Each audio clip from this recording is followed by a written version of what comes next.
ವಿದೇಹ ಪರಿತಾಲೋನಿ ಪ್ರಪಂಚ ಮುಮುಕ್ಷು ಜನಾಲಾಗಿ ಅಧ್ಯಾತ್ಮ ಚರ್ಚಾ ಕರೋನಿ ಬಹುಲೋಕಜೆ ಮೇಳವೀತಿ ನಮಸ್ಕಾರತ್ಯಾ ಬ್ರಹ್ಮಚೈತನ್ಯ ಮೂರ್ತಿ. बोलो राजा राम राम बोलो सीता राम राम.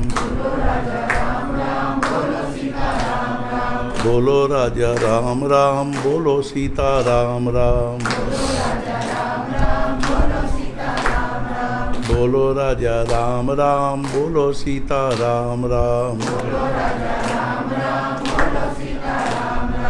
बोलो राजा राम राम बोलो सीता राम राम.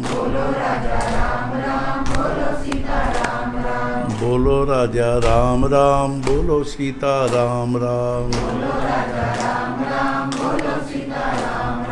बोलो राजा राम राम बोलो सीता राम राम. बोलो राजा राम राम बोलो सीता राम राम. जानकी जीवन स्मरण जय जय राम.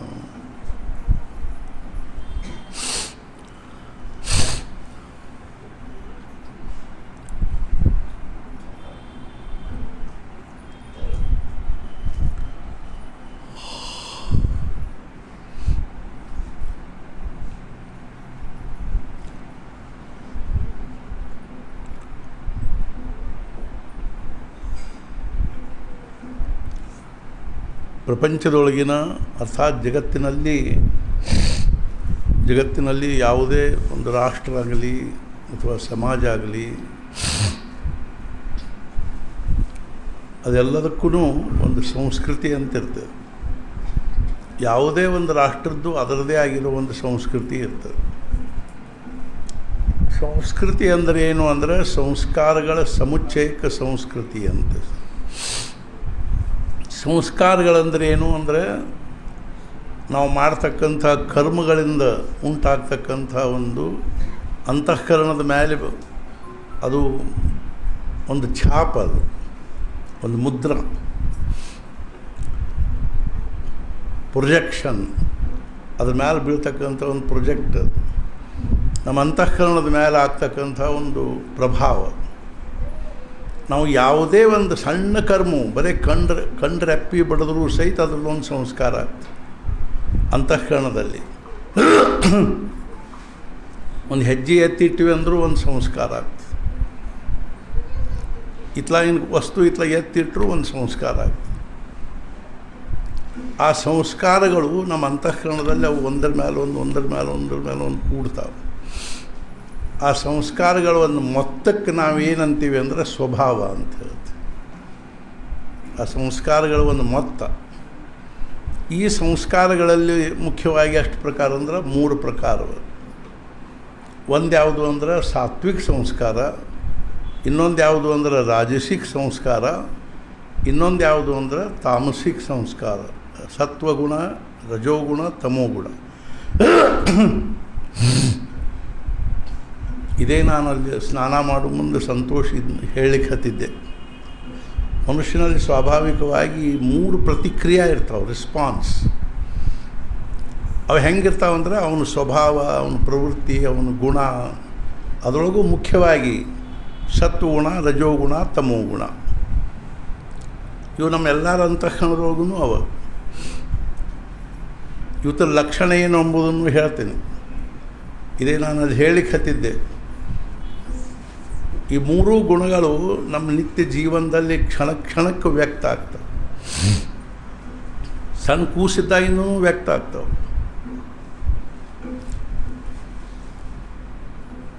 ಇವು ಹಿಂಗೆ ಯಾಕೆ ಮಾಡ್ತಾನ್ರಿ ಅಂದರೆ ಅವನ ಅಂತಃಕರಣದೊಳಗೆ ಹಂಗದ. ಆ ಸಂಸ್ಕಾರದ, ಆ ಸ್ವಭಾವದ, ಸಂಸ್ಕಾರಗಳ ಒಂದು ಮೊತ್ತಕ್ಕೆ ನಾವು ಸ್ವಭಾವ ಅಂತೀವಿ. ಸಂಸ್ಕಾರಗಳ ಲೇಯರ್ಸ್, ಒಂದರ ಮೇಲೆ ಒಂದು.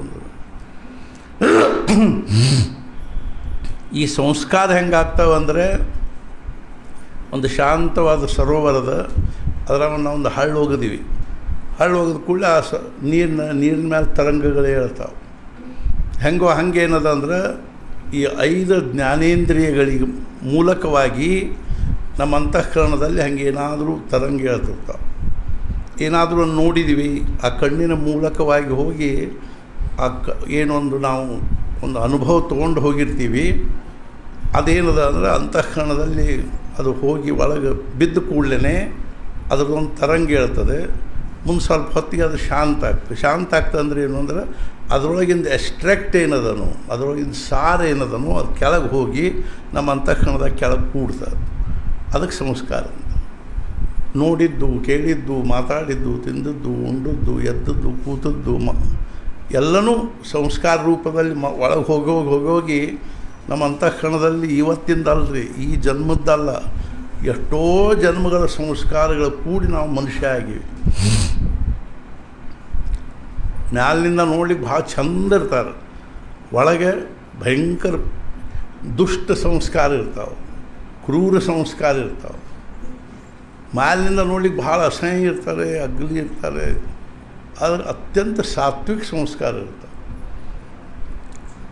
ಮ್ಯಾಲಿನಿಂದ ಆವರಣ ಏನು ಬಂದದನೋ, ಈ ದೇಹದ್ದೇನೋ ಒಂದು ಆವರಣ ಬಂದದನೋ, ಇದು ಬೇರೆ ಕರ್ಮದ ಫಲ. ಒಳಗಿನಿಂದ ಸಂಸ್ಕಾರಗಳದ್ದೇನೊಂದು ಇದು ನಿರ್ಮಾಣ ಆಗ್ತಿರ್ತದನೋ ಅದು ಬೇರೆ ಕರ್ಮದ ಫಲ. ಯಾವುದೋ ಒಂದು ಪುಣ್ಯ ಕರ್ಮದ್ದು ಅಥವಾ ಯಾವುದೋ ಒಂದು ಕರ್ಮದ ಫಲಸ್ವರೂಪವಾಗಿ ದೇಹ ಎಲ್ಲ ದೃಷ್ಟಿಯಿಂದಲೂ ಸುಸಜ್ಜಿತ ಇರಬಹುದು, ಆರೋಗ್ಯವಂತ ಆಗಿದೆ, ನೋಡಲಿಕ್ಕೂ ಸುಂದರ ಇದೆ, ಚಂದಿದೆ, ಹೃಷ್ಟಪುಷ್ಟಿದೆ. ಇದರ ಪುಣ್ಯ ಇದಕ್ಕೆ ಬೇಕಾಗಿರೋ ಪುಣ್ಯ ಬೇರೆ, ಆ ಪುಣ್ಯದಿಂದ ಇದು ಸಿಗ್ತೀವಿ. ಆದರೆ ಮನಸ್ಸು ಅದು ವಿಪರೀತ ಇರ್ತದೆ, ಅದರದ್ದು ಸಂಸ್ಕಾರ ಬೇರೆ. ನಮ್ಮ ಅಂತಃಕರಣದೊಳಗೆ ನಾವು ಕಲ್ಪನಾ ಮಾಡಲಿಕ್ಕೆ ಶಕ್ಯ ಅಷ್ಟು ಅನೇಕ ಜನ್ಮಗಳ ಸಂಸ್ಕಾರಗಳೆಲ್ಲ ಕೂತ್ಕೊಂಡಿರ್ತವೆ. ಈ ಸಂಸ್ಕಾರಗಳಿಂದ ಒಳಗಿಂದ ಏನು ನಿರ್ಮಾಣ ಆಗ್ತದೆ, ಸ್ವಭಾವ ನಿರ್ಮಾಣ ಆಗ್ತದೆ. ಈ ಸಣ್ಣ ಸಣ್ಣ ಹುಡುಗರು ಇರ್ತಾವೆ ನೋಡ್ರಿ, ಕೆಲವು ಏನು ಮಾಡ್ತಾವೆ, ಹಿಂಗೆ ಇರ್ಬಿ ಕಂಡು ಕೂಡಲೇ ಒರಿತವೆ. ಇನ್ನು ಕೆಲವು ಏನು ಮಾಡ್ತಾವೆ, ಇರ್ಬಿ ಕಂಡು ಕೂಡಲೇ ಅವನು ನೋಡ್ಕೋತ ಕೂಡ್ತವೆ. ಅದೇ ಅದಕ್ಕೆ ಹೇಳಿಕತ್ತಿದ್ದೆ, ಸತ್ವಗುಣದ ಪ್ರತಿಕ್ರಿಯೆ ಏನು ನಮ್ಮ ಅಂತಃಕರಣದೊಳಗೆ ಒಂದು ವೇಳೆ ಸತ್ವಗುಣ ಇದ್ದರೆ, ವಿಶೇಷವಾಗಿದ್ದರೆ ಅದರ ಪ್ರತಿಕ್ರಿಯೆ ಏನು ಅಂದರೆ ಅಂತರ್ಮುಖ ವೃತ್ತಿ. ನಮಗೆ ಜಪ ಮಾಡ್ಬೇಕು ಅನ್ನಿಸ್ಬೇಕು, ನಾಮಸ್ಮರಣೆ ಮಾಡ್ಬೇಕು ಅನಿಸೋದು, ಸತ್ಸಂಗ ಮಾಡ್ಬೇಕು ಅನಿಸೋದು, ಸ್ವಾಧ್ಯಾಯ ಮಾಡ್ಬೇಕು ಅನಿಸೋದು, ಅದೇ ರೀತಿಯಾಗಿ ನಾವು ರಾಮನಾಮ ಬರಿಬೇಕು ಅನಿಸೋದು, ಸತ್ಪುರುಷರ ದರ್ಶನ ಮಾಡ್ಬೇಕು ಅನಿಸೋದು, ಪೂಜಾ ಪಾಠ ಪಾರಾಯಣ ಜಪ ತಪ ಇತ್ಯಾದಿ ಏನು ಮಾಡ್ಬೇಕು ಕಣ್ಣು ಮುಚ್ಚಿಕೊಂಡು ಅಥವಾ ಕಣ್ಣು ಮುಚ್ಕೊಳ್ಬೇಕಂತಲ್ಲ, ಅಂತರ್ಮುಖ ಆಗಿ. ನಾವು ಎಷ್ಟೋ ತನಕ ಈ ವಿಷಯವಾಗಿ ಹೇಳಿದ್ವಿ. ಎಲ್ಲಿವರೆಗೂ ನಮಗೆ ಇಂದ್ರಿಯಗಳ ಮೂಲಕವಾಗಿ ಪ್ರಪಂಚದ ಜ್ಞಾನ ಮಾಡಿಕೊಳ್ಳೋ ಹವ್ಯಾಸ, ಅಭಿರುಚಿ, ಆಸಕ್ತಿ, ಅದರೊಳಗೆ ಏನಾದರೂ ಮಹತ್ವದ ಬುದ್ಧಿ ಅಥವಾ ಅದರ ಬಗ್ಗೆ ನಮಗೆ ಆಕರ್ಷಣೆ ಇದ್ದರೆ ನಮಗೆ ಅಧ್ಯಾತ್ಮದಲ್ಲಿ ಅಥವಾ ಪರಮಾರ್ಥದಲ್ಲಿ ಹೆಜ್ಜೆ ಇಡಲಿಕ್ಕೆ ಆಗೋದಿಲ್ಲ. ಇವತ್ತಿನ ಈ ವಿಜ್ಞಾನ ಏನನ್ನ ವಿಜ್ಞಾನ ಅಂತ ಏನಂತೀವೋ, ಇದೆಲ್ಲ ಏನದ ಇಂದ್ರಿಯಗಳ ಮೂಲಕವಾಗಿ ನಾವು ಪಡ್ಕೊಂಡಿರ್ತಕ್ಕಂಥ ಜ್ಞಾನದ್ದನೇ ಫಲ ಇದು, ಪರಿಣಾಮದು. ಈ ವೈಜ್ಞಾನಿಕ ಜ್ಞಾನ ಏನದನೋ ಅದು ಎದರದೇ ಇರಲಿ, ಬಾಟ್ನಿ ಇರಲಿ, ಫಿಸಿಕ್ಸ್ ಇರಲಿ, ಕೆಮಿಸ್ಟ್ರಿ ಇರಲಿ, ಮತ್ತೊಂದಿರಲಿ, ಮೂರೊಂದಿರಲಿ, ಬಯಾಲಜಿ ಇರಲಿ, ಅದೆಲ್ಲ ಏನದನೋ ನಾವು ಕಣ್ಣಿಂದ ನೋಡಿ, ಕಿವಿಯಿಂದ ಕೇಳಿ, ಚರ್ಮದಿಂದ ಮುಟ್ಟಿ ಅಥವಾ ಬಾಯಿಂದ ರುಚಿ ನೋಡಿ, ಇವೆಲ್ಲ ಈ ರೀತಿಯಾಗಿ ಇಂದ್ರಿಯಗಳ ಜ್ಞಾನದ ಮೂಲಕವಾಗಿ ಸಂಶೋಧನೆ ಮಾಡಿರ್ತಕ್ಕಂಥವು. ಎಲ್ಲಿವರೆಗೂ ನಮಗೆ ಈ ಜ್ಞಾನದ ಕಡೆಗೆ ಒಲುವದನೋ ಅಲ್ಲಿವರೆಗೂ ಸಮಾಧಾನ ಇಲ್ಲ ಇಲ್ಲ ಇಲ್ಲ ಇಲ್ಲ.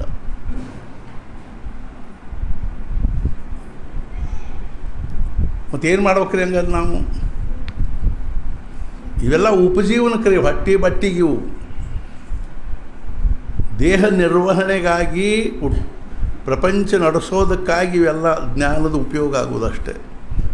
ಈ ಜ್ಞಾನದೊಳಗಿಂದ ಜೀವನದ ಪ್ರಶ್ನೆ ಬಗೆಹರಿಯಂಗಿಲ್ಲ.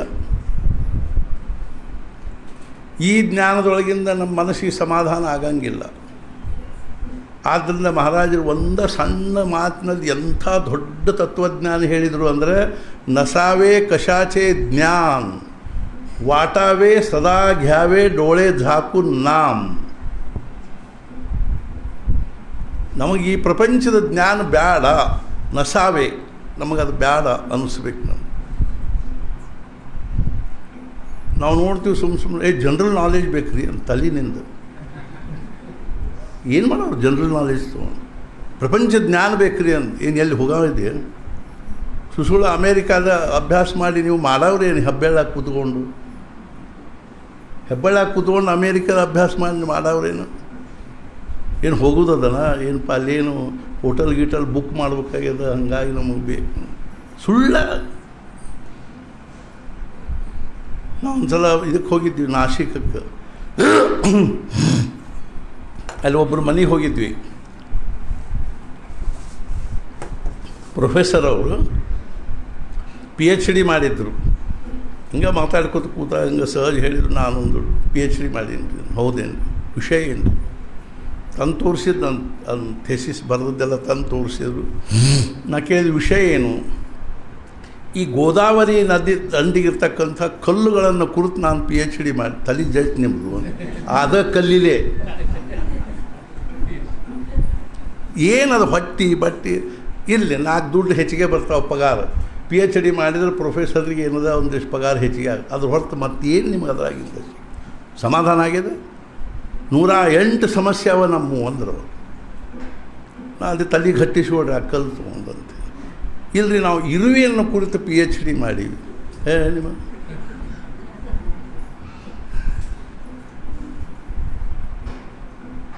ಎಲ್ಲಿ ತನಕನೂ ಹೇಳ್ಯಾರ ಅಂದರೆ ಪುರಾಣಂ ಭಾರತಂ ವೇದ ಶಾಸ್ತ್ರಾಣಿ ವಿವಿಧಾನಿ ಚ ಪುತ್ರದಾರಾದಿ ಸಂಸಾರ ನಾಮಾಭ್ಯಾಸಸ್ಯ ವಿಘ್ನಕೃತ.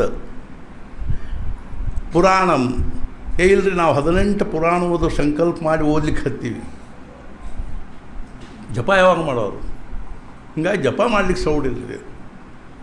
ನಾಮಾಭ್ಯಾಸಸ್ಯ ವಿಘ್ನಕೃತ, ನಾಮಸ್ಮರಣೆ ಮಾಡೋ ವಿಘ್ನ.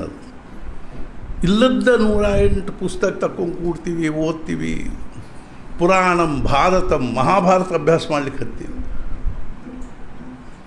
ರಾಮಕೃಷ್ಣ ಪರಮಹಂಸರು ಹೇಳಿದರು, ಯಾರಿಗೆ ತನ್ನ ಪೂರ್ತಿಗೆ ತನಗೆ ಆತ್ಮಜ್ಞಾನ ಮಾಡಿಕೊಂಡು ತನ್ನ ಜೀವನವನ್ನು ಸಾರ್ಥಕ ಮಾಡ್ಕೋಬೇಕಂತದನೋ ಅವನಿಗೆ ಏನೇನು ಓದಬೇಕಾದ ಅವಶ್ಯಕತೆ ಇಲ್ಲ ಅಂಥೇಳಿ ಒಂದು ನಾಮವನ್ನು ಗಟ್ಟಿ ಹಿಡ್ಕೊಂಡ್ರೆ ಸಾಕು. ಅದಕ್ಕೆ ಉದಾಹರಣೆ ಹೇಳಿದರು. ಈಗ ನಮಗೆ ನಾವು ಸಾಯಬೇಕು ಅಂದ್ರೆ ಒಂದು ಸೂಜಿ ತೊಗೊಂಡು ಜೋಲು ಚುಚ್ಕೊಂಡ್ಬಿಟ್ಟು ಹೋಗೇ ಬಿಡ್ತೀವಿ.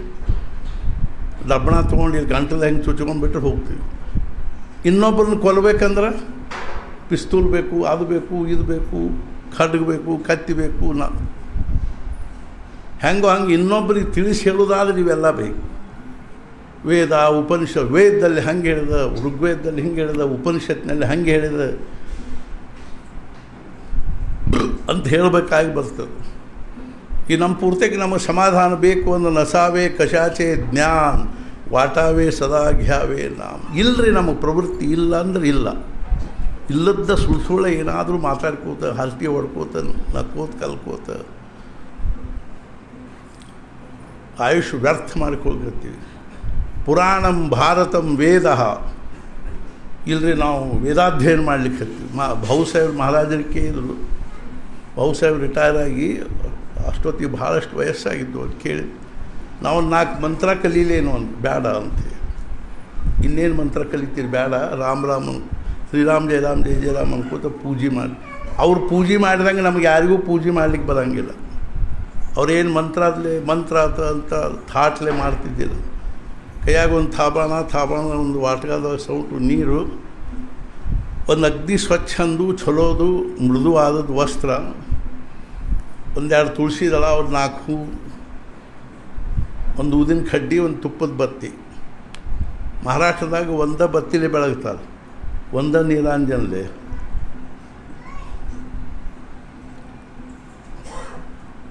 ಔಕ್ಷಣ ಮಾಡೋದು ಅಂತಾರೆ ಅದಕ್ಕೆ. ಅಡಿಕೆ ಬಿಟ್ಟು ಒಂದು ಉಂಗುರ ಹಿಡ್ಕೊಂಡು ಹಿಂಗೆ ಮಾಡಿದ್ರು ಮಾತು. ಅವ್ರು ಏನು ಮಾಡ್ತಿದ್ರು? ಮಹಾರಾಜರ ಫೋಟೋ ಪೂಜೆ ಮಾಡ್ತಿದ್ರು. ತೊಗೊಂಡು ಬಂದು ಅದನ್ನ ಏನದ ಮಹಾರಾಜರ ಫೋಟೋ ಒರೆಸ್ಬೇಕು. ಮುಂಚೆ ಸ್ವಲ್ಪ ನೀರು ಹಚ್ಚಿ ಆಮೇಲೆ ಒರೆಸ್ಬೇಕು. ಅವ್ರು ಎಷ್ಟು ಅಗದಿ ಭಕ್ತಿ ಭಾವದಿಂದ ಪ್ರೇಮದಿಂದ ಒರೆಸ್ತಿದ್ರು ಅಂದ್ರೆ ಮುಂದೆ ಬರ್ಬರ್ತಾ ಅವರಿಗೆ ಮಹಾರಾಜರ ಕೈಕಾಲುಗಳ ಸ್ಪರ್ಶ ಆಗ್ಲಿಕ್ಕೆ ಹತ್ತಿ. ಹಿಂಗೆ ವರ್ಷ ಮುಂದೆ ಅವ್ರಿಗೆ ಮಹಾರಾಜರ ಹೊಟ್ಟೆ ಕೈ ಕಾಲು ಸ್ಪರ್ಶ.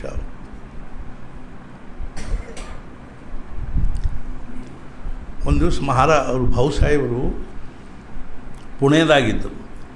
ಪುಣೆದಾಗಿದ್ದಾಗ ಅಲ್ಲಿ ದೇವ್ರ ಮನೆಯೊಳಗೆ ಎಲ್ಲಿ ಮಹಾರಾಜರ ಫೋಟೋ ಇಟ್ಟಿತ್ತು ಅಲ್ಲಿ ಎದುರಿಗೆ ಒಂದು ಲೈಟ್ ಹಾಕಿದ್ರು. ಅದ್ರ ಮೇಲೆ ಹಿಂಗೆ ಎದುರಿಗೆ ಒಂದು ಲೈಟ್ ಹಾಕಿದ್ರು. ಅದು ಭಾಳ ಸ್ವಲ್ಪ ದೊಡ್ಡದಿತ್ತು. ಅದು ಒಂದು 8-10 ದಿವಸ ಆಗಿತ್ತು. ಒಂದು ದಿವಸ ಮಹಾರಾಜರು ಭಾವು ಸಾಹೇಬರು ದೃಷ್ಟಾಂತಲ್ಲಿ ಹೇಳಿದರು, ಭಾವು ಸಾಹೇಬ್ ನನಗೆ ಭಾಳ ಶೆಕೆ ಆಗ್ಲಿಕ್ಕತ್ತದ ಅಂತೆ. ಮತ್ತು ಆ ಲೈಟ್ ತೆಗೆದ್ರು, 0 ಬಲ್ಬ್ ಹಾಕಿದ್ರು. ಅಲ್ಲಿ ಅದ ಪ್ರೇಮ ಅದ, ಅಲ್ಲಿ ಅಂತಃಕರಣದ ಭಾವನಾ ಅದ. ನಾವು ಹಾಕಿದ್ರೆ ನಮ್ಮ ಪೂರ್ತಿಗೆ ಅದು ಫೋಟೋ, ಇದು ಪೂರ್ತಿ ಲೈಟಿಗೂ ಫೋಟೋಕ್ಕೂ ಏನು ಫೋಟೋ ಏನು ಹೊಡಿದಿಲ್ಲ. ಹಂಗೆ ನಂಬುದು.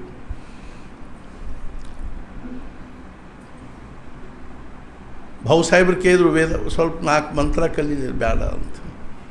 ನಾವು ಕಲಿಬಾರ್ದು ಅಂತ ಹೇಳಿಕತ್ತಿಲ್ಲ ನಾನು. ನಮ್ಮ ಜೀವನದ ಪುರುಷಾರ್ಥ ಏನದ, ನಮ್ಗೆ ಎತ್ತಲಾಗಿ ಹೋಗಬೇಕಾಗಿದೆ. ಪುರಾಣಂ ಭಾರತಂ ವೇದ ಶಾಸ್ತ್ರಾಣಿ ವಿವಿಧಾನಿ ಚ. ಇವು ಅನೇಕ ಶಾಸ್ತ್ರಗಳು, ಅನೇಕ ಪುರಾಣಗಳು. ಪುತ್ರದಾರಾದಿ ಸಂಸಾರ ನಾಮಾಭ್ಯಾಸಸ್ಯ ವಿಘ್ನಕೃತ. ಹೆಂಡರು ಮಕ್ಕಳು ಇವೆಲ್ಲ ಇರುವ ನಾಮಸ್ಮರಣೆ ಮಾಡಲಿಕ್ಕೆ ವಿಘ್ನ ಅಂತ ನಾವೊಂದು ಪ್ರವಚನದಾಗ ಹೇಳಿದ್ವಿ. ಅರ್ಥಾತ್ ಹುಬ್ಬಳ್ಳಿಯಾಗ ಒಬ್ರು ಎದ್ದು ನಿಂತು ಕೇಳಿದ್ರು, ಹಂಗಾರೆ ಏನ್ರಿ ಹೆಂಡತಿ ಮಕ್ಕಳನ್ನ ಬಿಡ್ಬೇಕಂತೀರೇನು ನೀವು? ನಾವು ಅದ ಕ್ಷಣಕ್ಕೆ ನಾನು ಅವ್ರಿಗೆ ಕೇಳಿದೆ, ಮತ್ತು ಆಫೀಸ್ಗೆ ಹೋಗೋ ಮುಂದೆ ಕರ್ಕೊಂಡು ಹೋಗ್ತೀರೇನು ನೀವು ಅಂತ ಕೇಳಿ.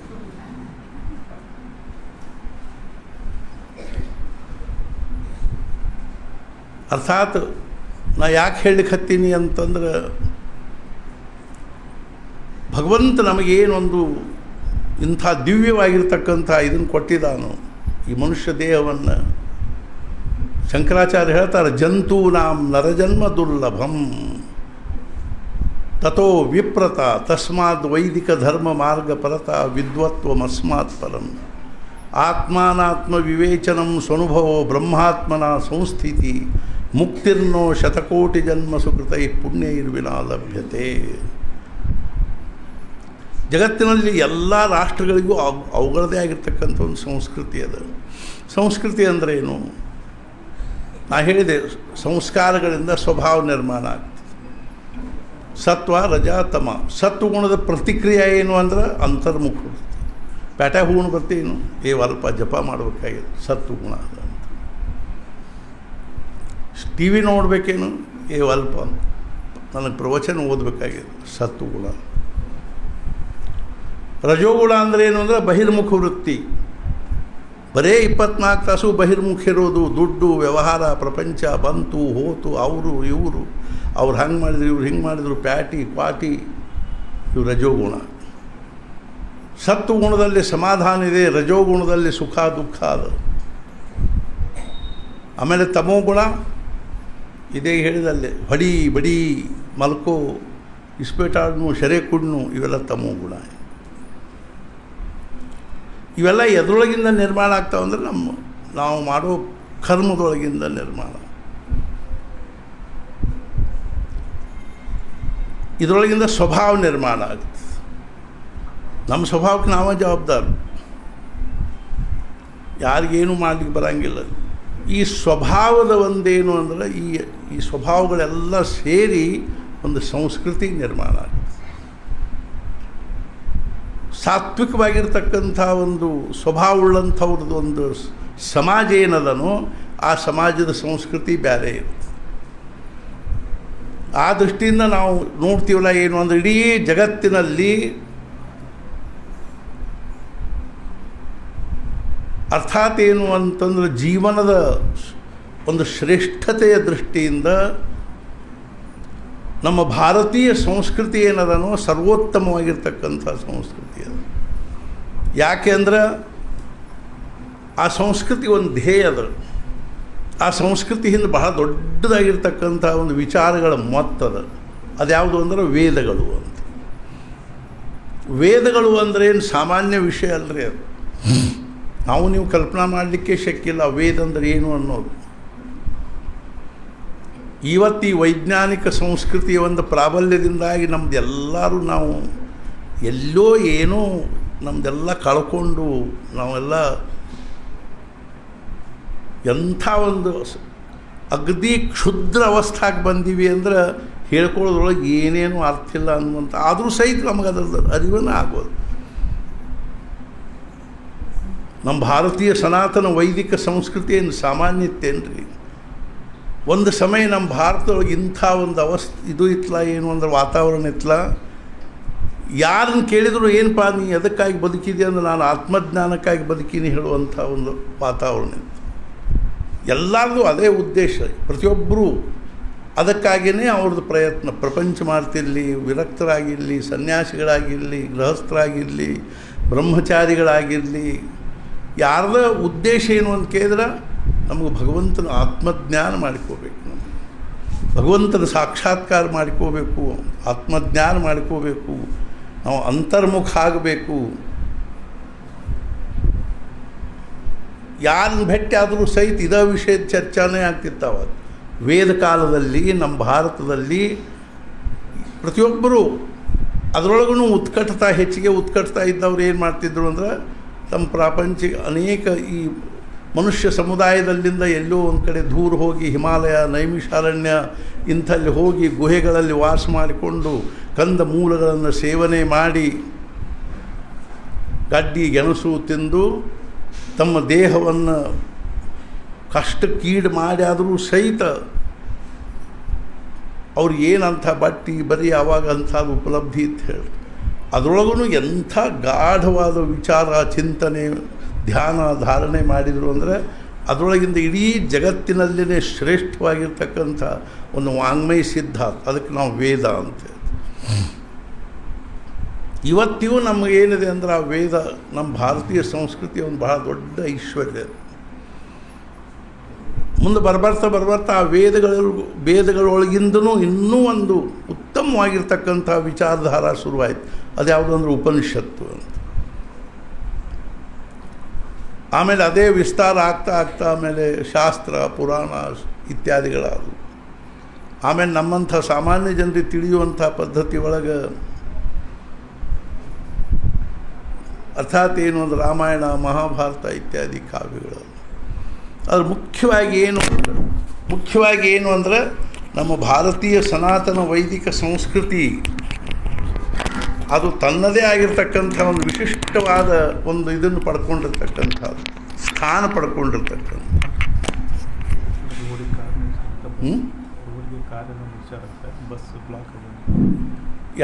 ಯಾರ್ದೋ ಕಾರ್ ರೋಡಿಗೆ ನಿಂತಿದೆ, ಅವ್ರು ಅಲ್ಲಿ ಬಸ್ಸು ನಿಂತು ಅವ್ರು ಹಾರ್ನ್ ಹಾಕ್ತಿರ್ತಾರೆ. ದಯವಿಟ್ಟು ಅವ್ರ ಕಾರ್ ಯಾರ್ದು ಹೋಗಿ ಐಟನ್ನು ಎರ್ಟಿಗ 4-5 ಕಾರು ರೋಡ್ಗಿದ್ದವ್ರ ಸ್ವಲ್ಪ.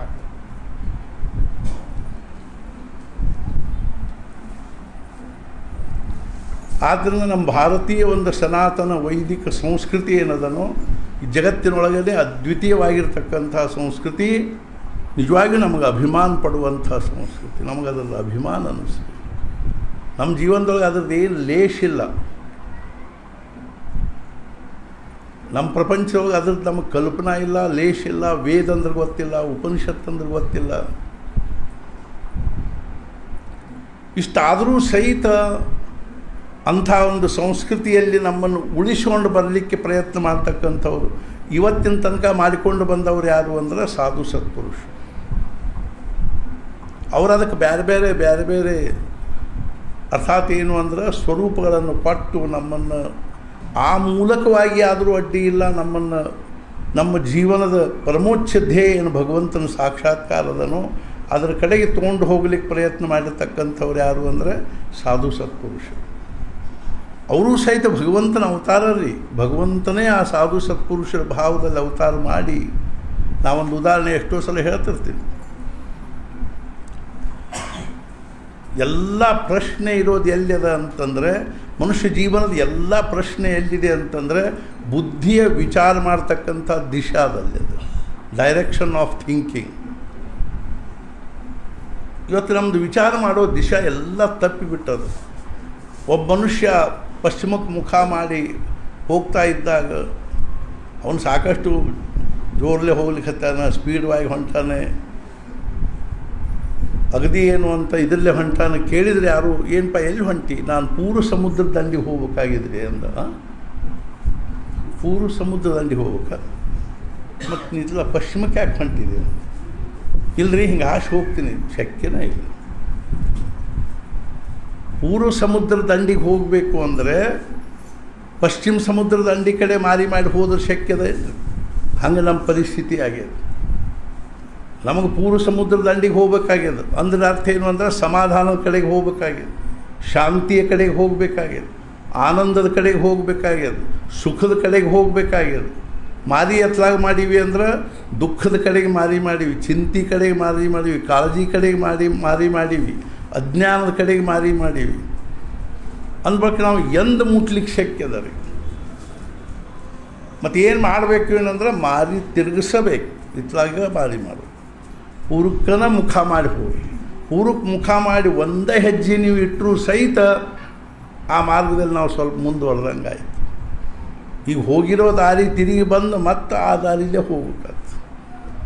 ಮಹಾರಾಜರು ಈ ಮಾತು ಹೇಳಿದರು. ಹೆಂಗೋ ಹಂಗೆ ನಮ್ಮ ಜನ್ಮಾಂತರಗಳಿಂದ ನಾವು ತಪ್ಪಿಬಿಟ್ಟಿವಿ.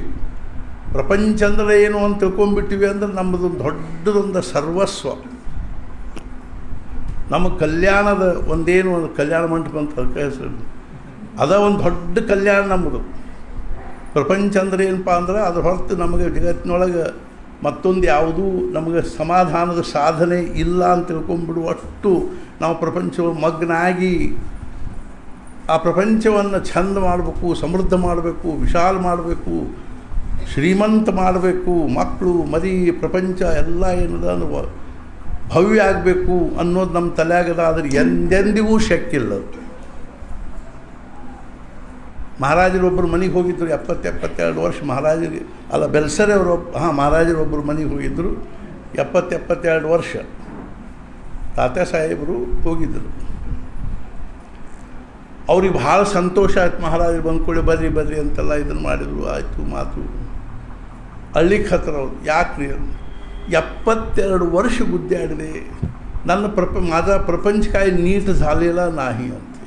ನನ್ನ ಪ್ರಪಂಚ ನೀಟ್ ಆಗಿಲ್ಲ ಅಂತ, ಚಲೋ ಆಗಿಲ್ಲ, ವ್ಯವಸ್ಥಿತ ಆಗಿಲ್ಲ, ನನಗೆ ಹೆಂಗೆ ಬೇಕೋ ಹಂಗೆ ಆಗಿಲ್ಲ. ಇವತ್ತಿನ ತನಕನೂ ಯಾರ ಪ್ರಪಂಚನೂ ನೀಟ್ ಆಗಿಲ್ಲ ರೀ. ಎಲ್ಲ ದೃಷ್ಟಿಯಿಂದ ನನ್ನ ಪ್ರಪಂಚ ನೀಟ್ ಆಗ್ಯದ ಅಂತ ಒಂದು ದಿವಸದ ಮಟ್ಟಿಗೆ ಅನ್ಸಿದ್ರೆ ಮರದಿವ್ಸ ಅದ್ರಾಗ ಏನಾದ್ರು ಕೆಟ್ಟ ಬಿಟ್ಟಿರ್ತದೆ ಅಲ್ರಿ. ನೀನು ಎಷ್ಟು ಖುಷಿಯೊಳಗಿದ್ರಿ. ಹೌದು ರೀ, ಖರೆ ಇವತ್ತು ಹಿಂಗೆ ಹಾಕೊಂಡು ಕೂತದ, ಏನು ಮಾಡ್ಬೇಕಿನ್ನು, ಅದಕ್ಕೆ ಹಳ್ಳಿಕತ್ತೀವಿ ಅಂತ.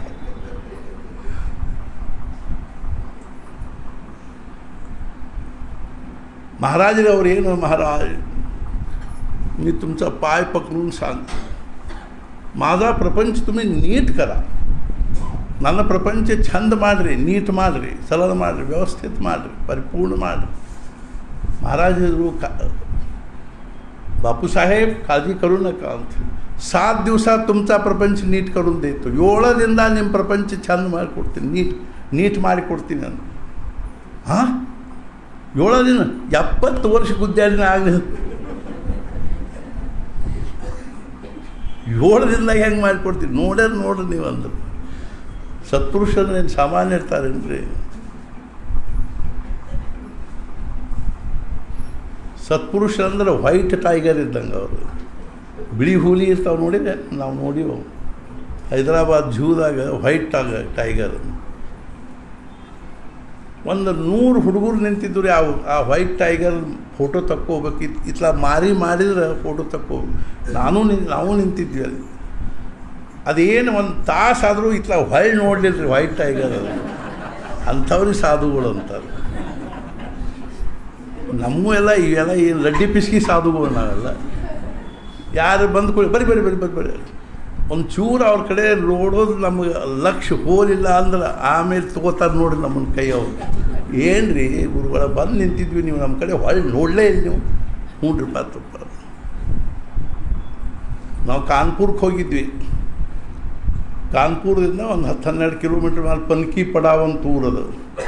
ಅಲ್ಲೊಬ್ಬರು ಜೇರೇ ಸ್ವಾಮಿ ಅಂತಿದ್ದರು. ಅವ್ರ ದರ್ಶನಕ್ಕೆ ಹೋಗಿದ್ವಿ.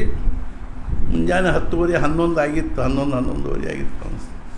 ಹಿಂಗೆ ಅವ್ರು ಹಿಂಗೆ ಕಾಲು ಚಾಚ್ಕೊಂಡು ಹಿಂಗೆ ಕಾಲು ಮಡ್ಸ್ಕೊಂಡು ಕೂಡ್ಲಿಕ್ಕೆ ಬರ್ತಿದ್ದಿಲ್ಲ ಅವ್ರು. ಹೊಟ್ಟೆ ಅಷ್ಟು ದೊಡ್ಡ ಹೊಟ್ಟೆ ಇತ್ತು ಅವ್ರಿಗೆ. ನಮ್ದು ಇನ್ನೂ ಆ ಲೆವೆಲಿಗೆ ಹೋಗಿಲ್ಲ. ಕಾಲು ಮಡ್ಸ್ಕೊಂಡು ಕೂಡ್ಲಿಕ್ಕೆ ಬರೋಂಗಿಲ್ಲ, ಆ ವಿಷಯ ಬೇರೆ.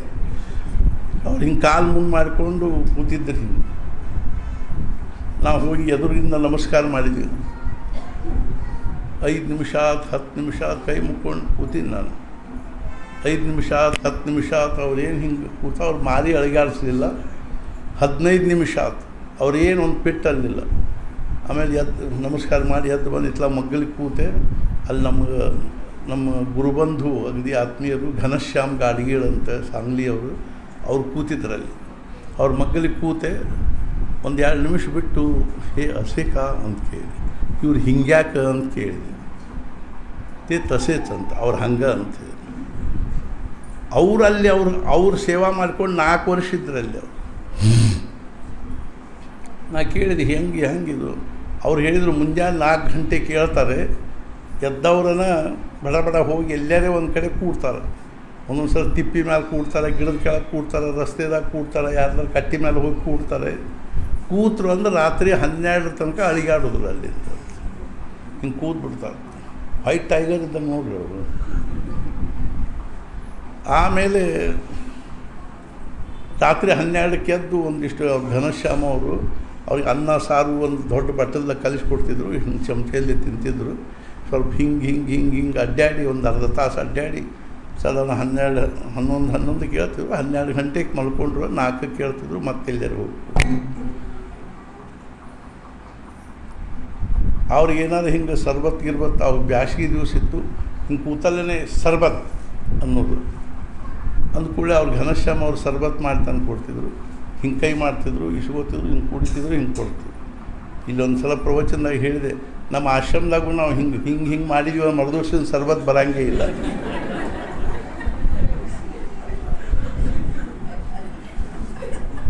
ಅದನ್ನು ಕುಡಿಬೇಕು, ಚಲೋ ಆಗ್ಯದ ಅನ್ಬೇಕು, ನೀನ ಮಾಡಿ ಅನ್ಬೇಕು, ಅಂದ್ರೆ ಮರುದಿವ್ಸ ಸರ್ಬತ್. ಅಗ್ದಿ ವಿನೋದವಾಗಿ ಹೇಳ್ತೀನಿ, ಸಹಜ ಹೇಳ್ತೀನಿ. ಅಗ್ದಿ ನಿನ್ನೆ ಒಂದು ಸಹಜ ಪ್ರಸಂಗ ನೋಡಿದೆ ಅಂತ ಹೇಳ್ತೀನಿ.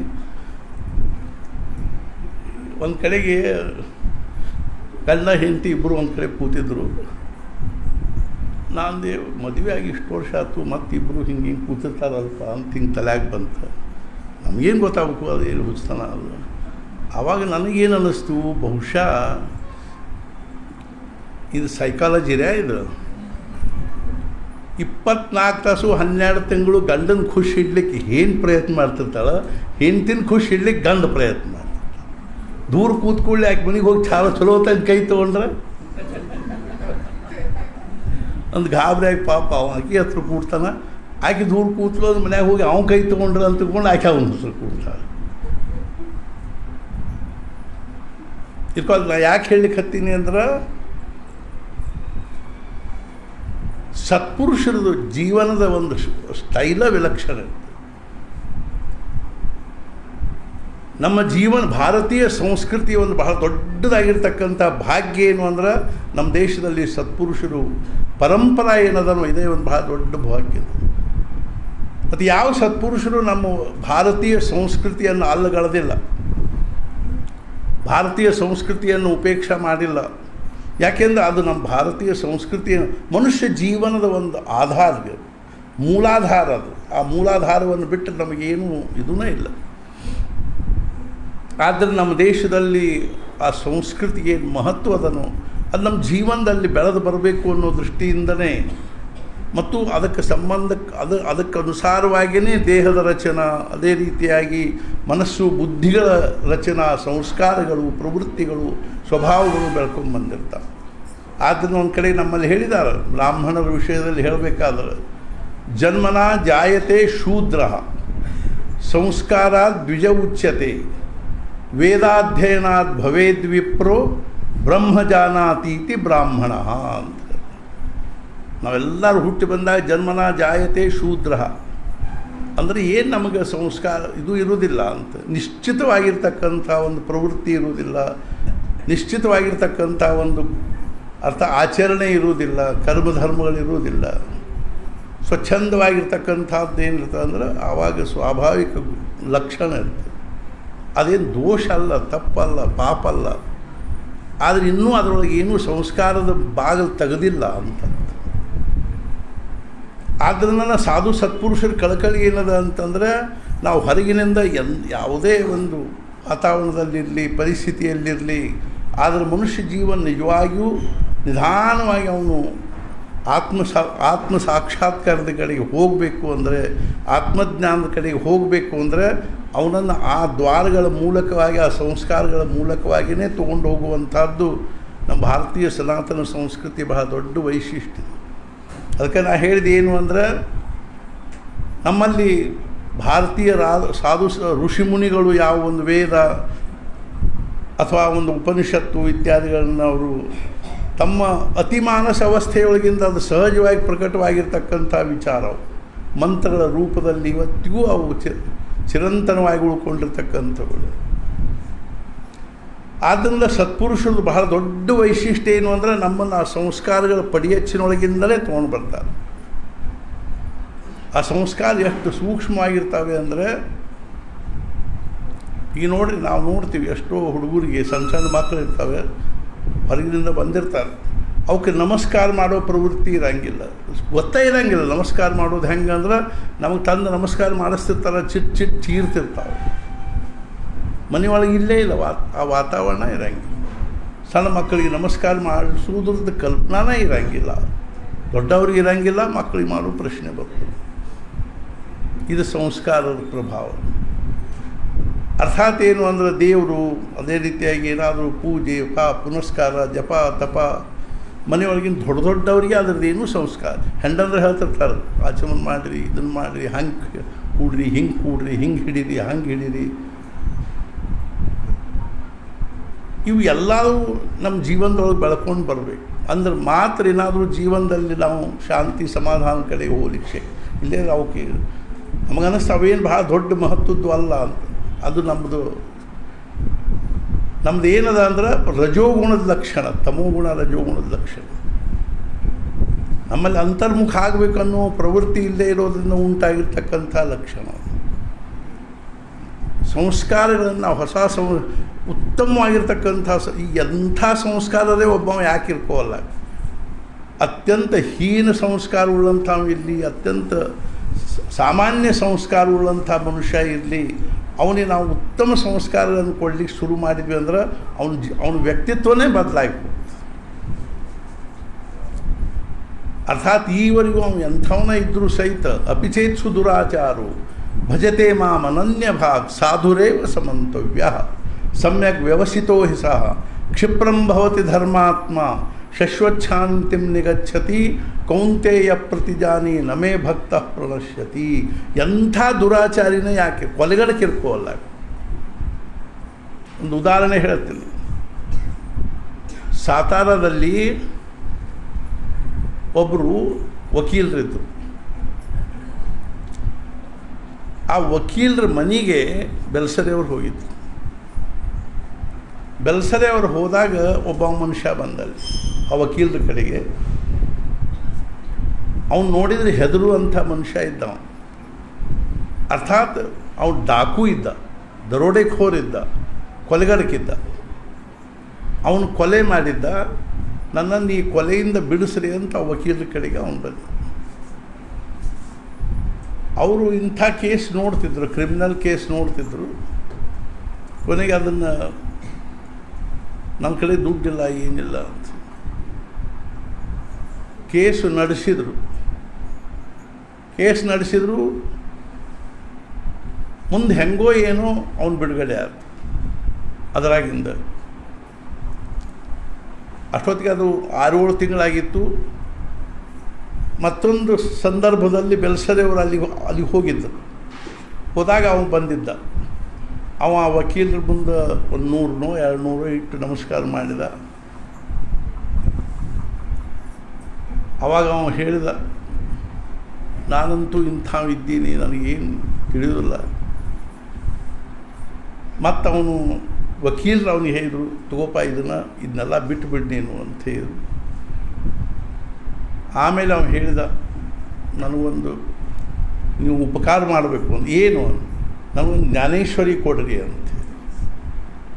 ನೀವು ಓದ್ಲಿಕ್ಕೆ ಬರ್ತಾ ಏನೋ ಬರಂಗಿಲ್ಲ ಅಂತ. ಮತ್ತು ಏನು ಮಾಡ್ತಿ? ನಾ ಇಟ್ಟು ಪೂಜೆ ಮಾಡ್ತೀನಿ. ಅವನು ಜ್ಞಾನೇಶ್ವರಿ ಮನೆ ತೊಗೊಂಡು ಹೋಗಿ ಅದನ್ನು ಪ್ರತಿ ದಿವಸ ಅಗದಿ ಭಕ್ತಿ ಭಾವದಿಂದ ಅದನ್ನು ಪೂಜೆ ಮಾಡ್ತಿದ್ದ, ಪ್ರದಕ್ಷಿಣೆ ಹಾಕ್ತಿದ್ದ, ಮುಂದೆ ಕೂತ್ಕೊಂಡು ಜ್ಞಾನೇಶ್ವರ್ ಜ್ಞಾನೇಶ್ವರ್ ಜ್ಞಾನೇಶ್ವರ್. ನೀವು ಹೇಳಿದ್ರೆ ಆಶ್ಚರ್ಯ ಅನ್ನಿಸ್ಬೋದು, ಆ ಮನುಷ್ಯ ಮುಂದೆ ಎಷ್ಟು ಸಜ್ಜನ ಮನುಷ್ಯ ಅದ ಅಂದರೆ, ಅಪಿಚೇತ್ಸು ದುರಾಚಾರೋ ಭಜತೆ ಮಾಂ ಅನನ್ಯ ಭಾ ಸಾಧುರೇವ ಸಮಂತವ್ಯ. ಎಂಥ ದುರಾಚಾರಿನೇ ಯಾಕಿರ್ಕೋವಲ್ಲಕ್ಕ.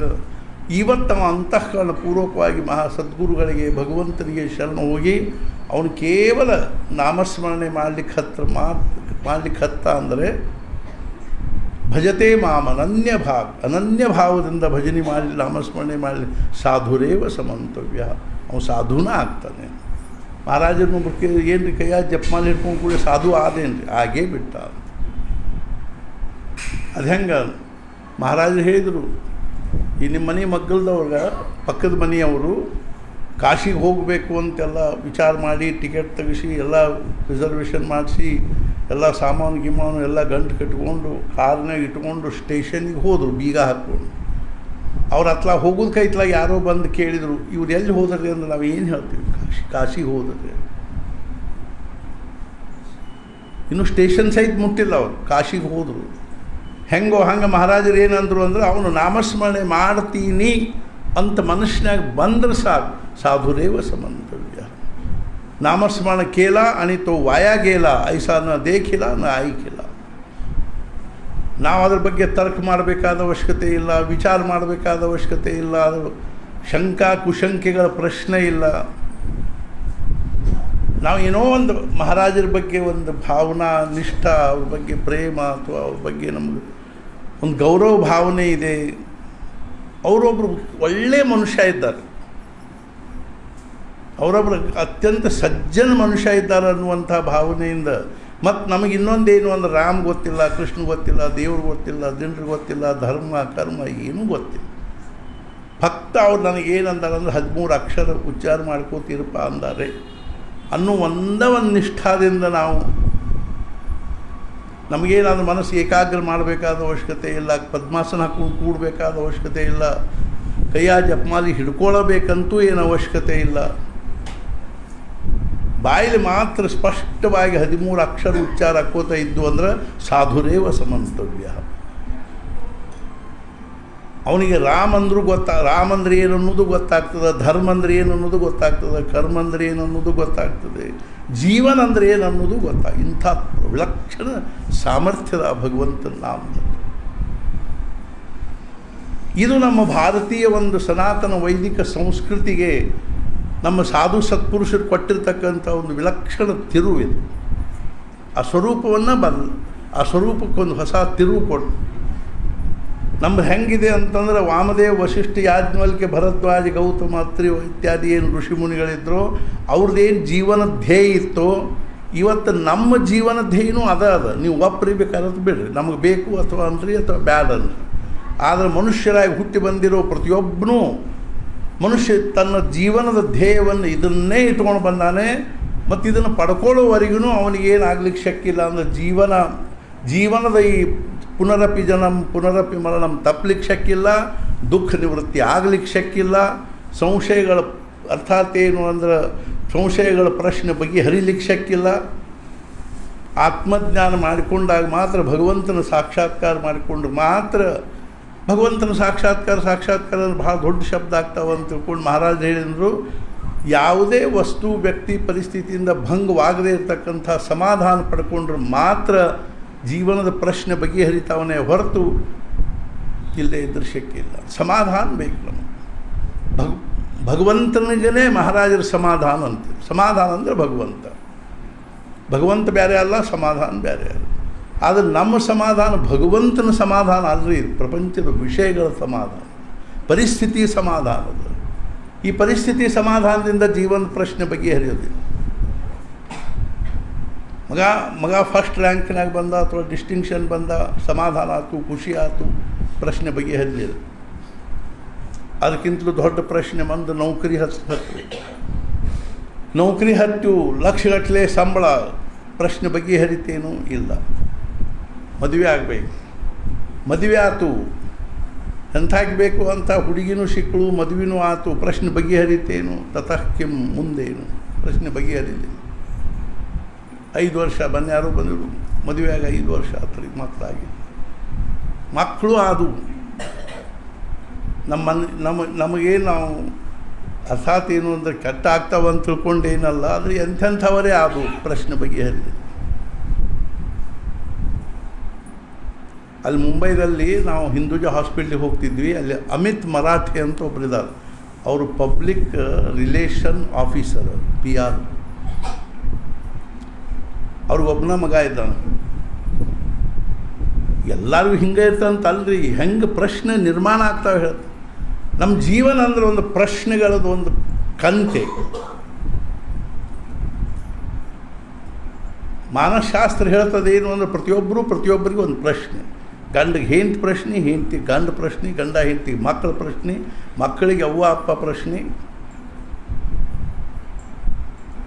ನಮಗೆ ಮಗ್ಗಲ ಮನೆಯವ್ರ ಪ್ರಶ್ನೆ, ಮಗ್ಗಲ ಮನೆಯವ್ರಿಗೆ ನಾವು ಪ್ರಶ್ನೆ. ಏನು ರೀ ಮಗ್ಗಲ ಮನೆಯವ್ರು ಸಾಕಾಗೋದು ಪ್ರಶ್ನೆ. ಅವರು ಈ ಪ್ರಶ್ನೆ ಯಾವಾಗ ಬಗೆಹರಿತದೆ ನಮ್ಮದು ಅಂತ. ಅವ್ರ ಮನೆಯಾಗಿನ ಮದುವೆ ಪ್ರಶ್ನೆ ನಮ್ದು ಹಾಕೊಂಡು ಕೂತಿರ್ತದೆ.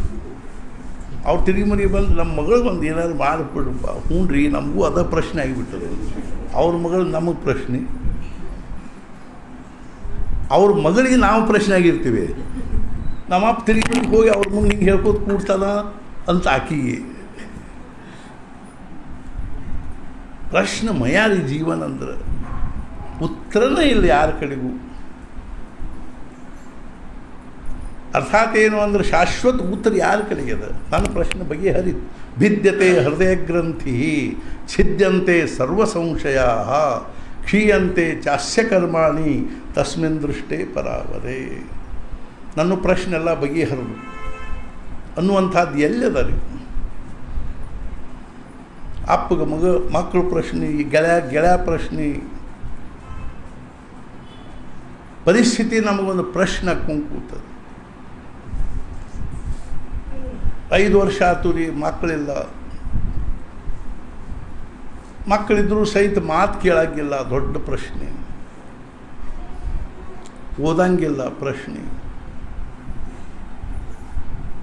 ಇದಕ್ಕೆ ಮೂಲ ಕಾರಣ ಏನು ಅಂತಂದ್ರೆ ನಮ್ಮ ಅಜ್ಞಾನ ಅನ್ರಿ. ಅಜ್ಞಾನ ಅಂತ ನಮಗೆ ತಿಳಿದಿಲ್ಲ.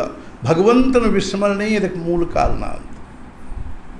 ಅರ್ಥಾತ್ ಏನು, ಭಗವಂತನ ಮರೆತು ನಾವೇನು ಪ್ರಪಂಚ ಮಾಡ್ಲಿಕ್ಕೆ ಹತ್ತೀವಿ, ಇದ್ರೆ ಇದಕ್ಕೆ ಮೂಲ ಕಾರಣ ಅದು. ಆದ್ದರಿಂದ ಸಾಧು ಸತ್ಪುರುಷರ ಕಟಾಕ್ಷ ಏನದ ಅಂದ್ರೆ ನಾಮಸ್ಮರಣೆ ಮಾಡಿರಿ, ನಾಮಸ್ಮರಣೆ. ಆದ್ದರಿಂದ ಮಹಾರಾಜರು ಎಷ್ಟರೇ ಆಯುಷ್ಯ ತುಂಬ ಕಳಕಳಿಯಿಂದ ಹೇಳಿದರು ಅಂದ್ರೆ ನಾಮಸ್ಮರಣೆ ಮಾಡಿರಿ, ನಾಮಸ್ಮರಣೆ ಮಾಡಿರಿ. ನಾಮದಲ್ಲಿ ಬಹಳ ದೊಡ್ಡ ಶಕ್ತಿ ಅದ ರೀ. ನಾಮನಿ ಯಾವತಿ ಶಕ್ತಿ ಪಾಪ ನಿರ್ಹರಣೆ ಹರೇಹೇ ತಾವತ್ ಕರ್ತುನ್ನ ಶಕ್ನೋತಿ ಪಾತಕಂ ಪಾತಕೀ ಜನ. ಎಂಥ ಮಹಾಪಾಪಿಯೂ ಅಷ್ಟು ಪಾಪವನ್ನು ಮಾಡಲಿಕ್ಕೆ ಶಕ್ತಿಲ್ಲ, ಎಷ್ಟು ಪಾಪವನ್ನು ಹರಣ ಮಾಡೋ ಶಕ್ತಿ ಭಗವಂತನ ನಾಮದಲ್ಲಿ ಅದ. ಭಗವಂತನ ನಾಮದಲ್ಲಿ ಬಹಳ ದೊಡ್ಡ ಶಕ್ತಿ ಅದು. ಅಮಿತ್ ಮರಾಠೆ ಒಂದ ಗಂಡಸ ಮಗ ಇದ್ದಾನೆ. ನಮ್ಮನ್ನು ಭೇಟಿ ಕರ್ಕೊಂಬಂದಿದ್ದ ಹುಡುಗಿ ಎಷ್ಟರೇ ಚಂದ ಇದ್ದಾನೆ, ಚಲೋ ಇದ್ದಾನೆ, ಶಾಣೆ ಇದ್ದಾನೆ. 11-12 ವರ್ಷದ ಹುಡುಗಿದ್ದ. ಅವ್ನು ಹುಟ್ಟಿದ ಕೂಡಲೇ ಅಲ್ಲಿ ಪೇಸ್ ಮೇಕರ್ ಕೂಡಿಸ್ಯಾರ. ಅದೊಂದು ಇಲ್ಲೇನೋ ಇನ್ಸ್ಟ್ರೂಮೆಂಟ್ ಕೂಡಿಸ್ತಾರೆ ನೋಡಿ, ಡಬ್ಬಿ. ಹಾರ್ಟ್ ನಡಿಲಿಕ್ಕೆ ಪೇಸ್ ಮೇಕರ್ ಹುಟ್ಟಿದ ಕೂಡಲೇ. ಇನ್ನು ಗರ್ಭದೊಳಗೇನೆ ಜಾಂಡೀಸ್ ಆಗ್ತವೆ, ಗರ್ಭದೊಳಗೇನೆ ಶುಗರ್ ಆಗ್ತವೆ. ಇಷ್ಟಲ್ದೇ ಇನ್ನೂ ಏನು ಅಂತಂದ್ರೆ ಆ ಹುಡುಗನ ಬಗ್ಗೆ ಅವ್ರು ಹೇಳೋ ಡಾಕ್ಟ್ರು ಏನು ಅಂದರೆ, ಈ ಹುಡುಗ ಭಾಳ 20-22 ವರ್ಷದ. ಅವ ಅಮಿತ್ ಮರಾಠೆ ನಮಗೇನು ಹೇಳಿದ ಅಂದರೆ, ನಮ್ಮ ಗುರುಗಳಿದ್ದಾರೆ ಒಬ್ಬರು ಹೃಷಿಕೇಶ್ ಒಳಗೆ. ನಾನು ಆ ನನ್ನ ಮಗನ ಅವ್ರಿಗೆ ನಾನು ಸಮರ್ಪಣೆ ಮಾಡೀನಿ. ಅವ್ರ ಹುಡುಗ ಅಂತ ನಾನು ಸಂಭಾಳಿಸ್ಲಿಕ್ಕೆ ಹತ್ತೀನಿ. ಜೀವನ ಎಷ್ಟು ವಿಚಿತ್ರದ.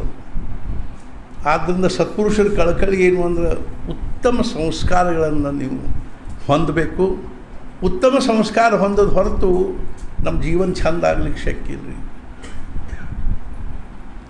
ನಮ್ಮ ಜೀವನಕ್ಕೆ ಒಂದು ಮೆರಗು ಬರಬೇಕು ಅಂದರೆ ಭಾರತೀಯ ಸಂಸ್ಕೃತಿಯನ್ನು ನಾವು ನಮ್ಮ ಜೀವನದಲ್ಲಿ ಅಳವಡಿಸೋಳಿಗೆ ಪ್ರಯತ್ನ ಮಾಡೋದು. ನಮಗೆ ಪಾಶ್ಚಾತ್ಯ ಸಂಸ್ಕೃತಿ ಎಷ್ಟರೇ ಆಕರ್ಷಕ ಆಗಿದೆ. ಏನಂಥದ್ರೊಳಗೆ ಅದರೊಳಗೆ ಆಕರ್ಷಣೆ ಅದ. ತಿರುಗಿ ಮುರುಗಿ ನಾವು ಎಷ್ಟರೇ ಈ ದೇಹಕ್ಕೆ ಅರ್ಥಾತ್ ಹಾಕ್ತಕ್ಕಂಥ ಬಟ್ಟೆ ಬರೀ ಇದೇನೋ ಇದ್ರದ್ದೆಲ್ಲ ಇದ್ರ ಬಗ್ಗೆ ಎಷ್ಟು ನಾವು ಮಹತ್ವ ಕೊಡ್ತೀವಿ, ಎಷ್ಟರೇ ಅದ್ರ ಬಗ್ಗೆ ನಾವು ತಲೆ ಕೆಡಿಸೋತೀವಿ, ಎಷ್ಟು ನಮೂನಿ ಪ್ರಕಾರಗಳು ಈ ದೇಹದ ಕೊನೆಗೆ ಆಗ್ತದೇನು. ದೇಹದ್ದು ಕೊನೆಗೇನಪ್ಪ ಅಂದ್ರೆ ಸರ್ವಂ ವ್ಯರ್ಥಂ ಮರಣ ಸಮಯ. ಈ ದೇಹ ನಾವು ಭಗವಂತ ಕೊಟ್ಟಿರೋದು ಕೇವಲ ಈ ದೇಹವನ್ನು ಸುಸಂಸ್ಕೃತಗೊಳಿಸಿ ಇದರೊಳಗಿಂದ ಆ ದಿವ್ಯವಾಗಿರ್ತಕ್ಕಂಥ ಪರಮಾತ್ಮನ ಅನುಭವ ಪಡ್ಕೋಬೇಕು ಅನ್ನೋದೇ ಇದರ ಉದ್ದೇಶದ. ಆ ದೃಷ್ಟಿಯಿಂದನೇ ಸತ್ಪುರುಷರ ಕಳಕಳಿಯದ ಪ್ರಯತ್ನದ.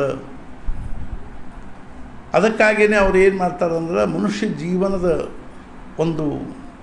ಅದಕ್ಕೊಂದು ಸರಿಯಾದ ಸ್ವರೂಪ ಬರಬೇಕು ಅಂದ್ರೆ ಸಂಸ್ಕಾರ ಕೊಡೋದು ಇದರ ಅರ್ಥ ಏನಂದ್ರೆ ಅದಕ್ಕೊಂದು ಸರಿಯಾದ ಸ್ವರೂಪ ಕೊಡೋದು, ಅದರಲ್ಲಿ ಏನಾದರೂ ಒಂದು ದಿವ್ಯತೆ ನಿರ್ಮಾಣ ಮಾಡೋದು.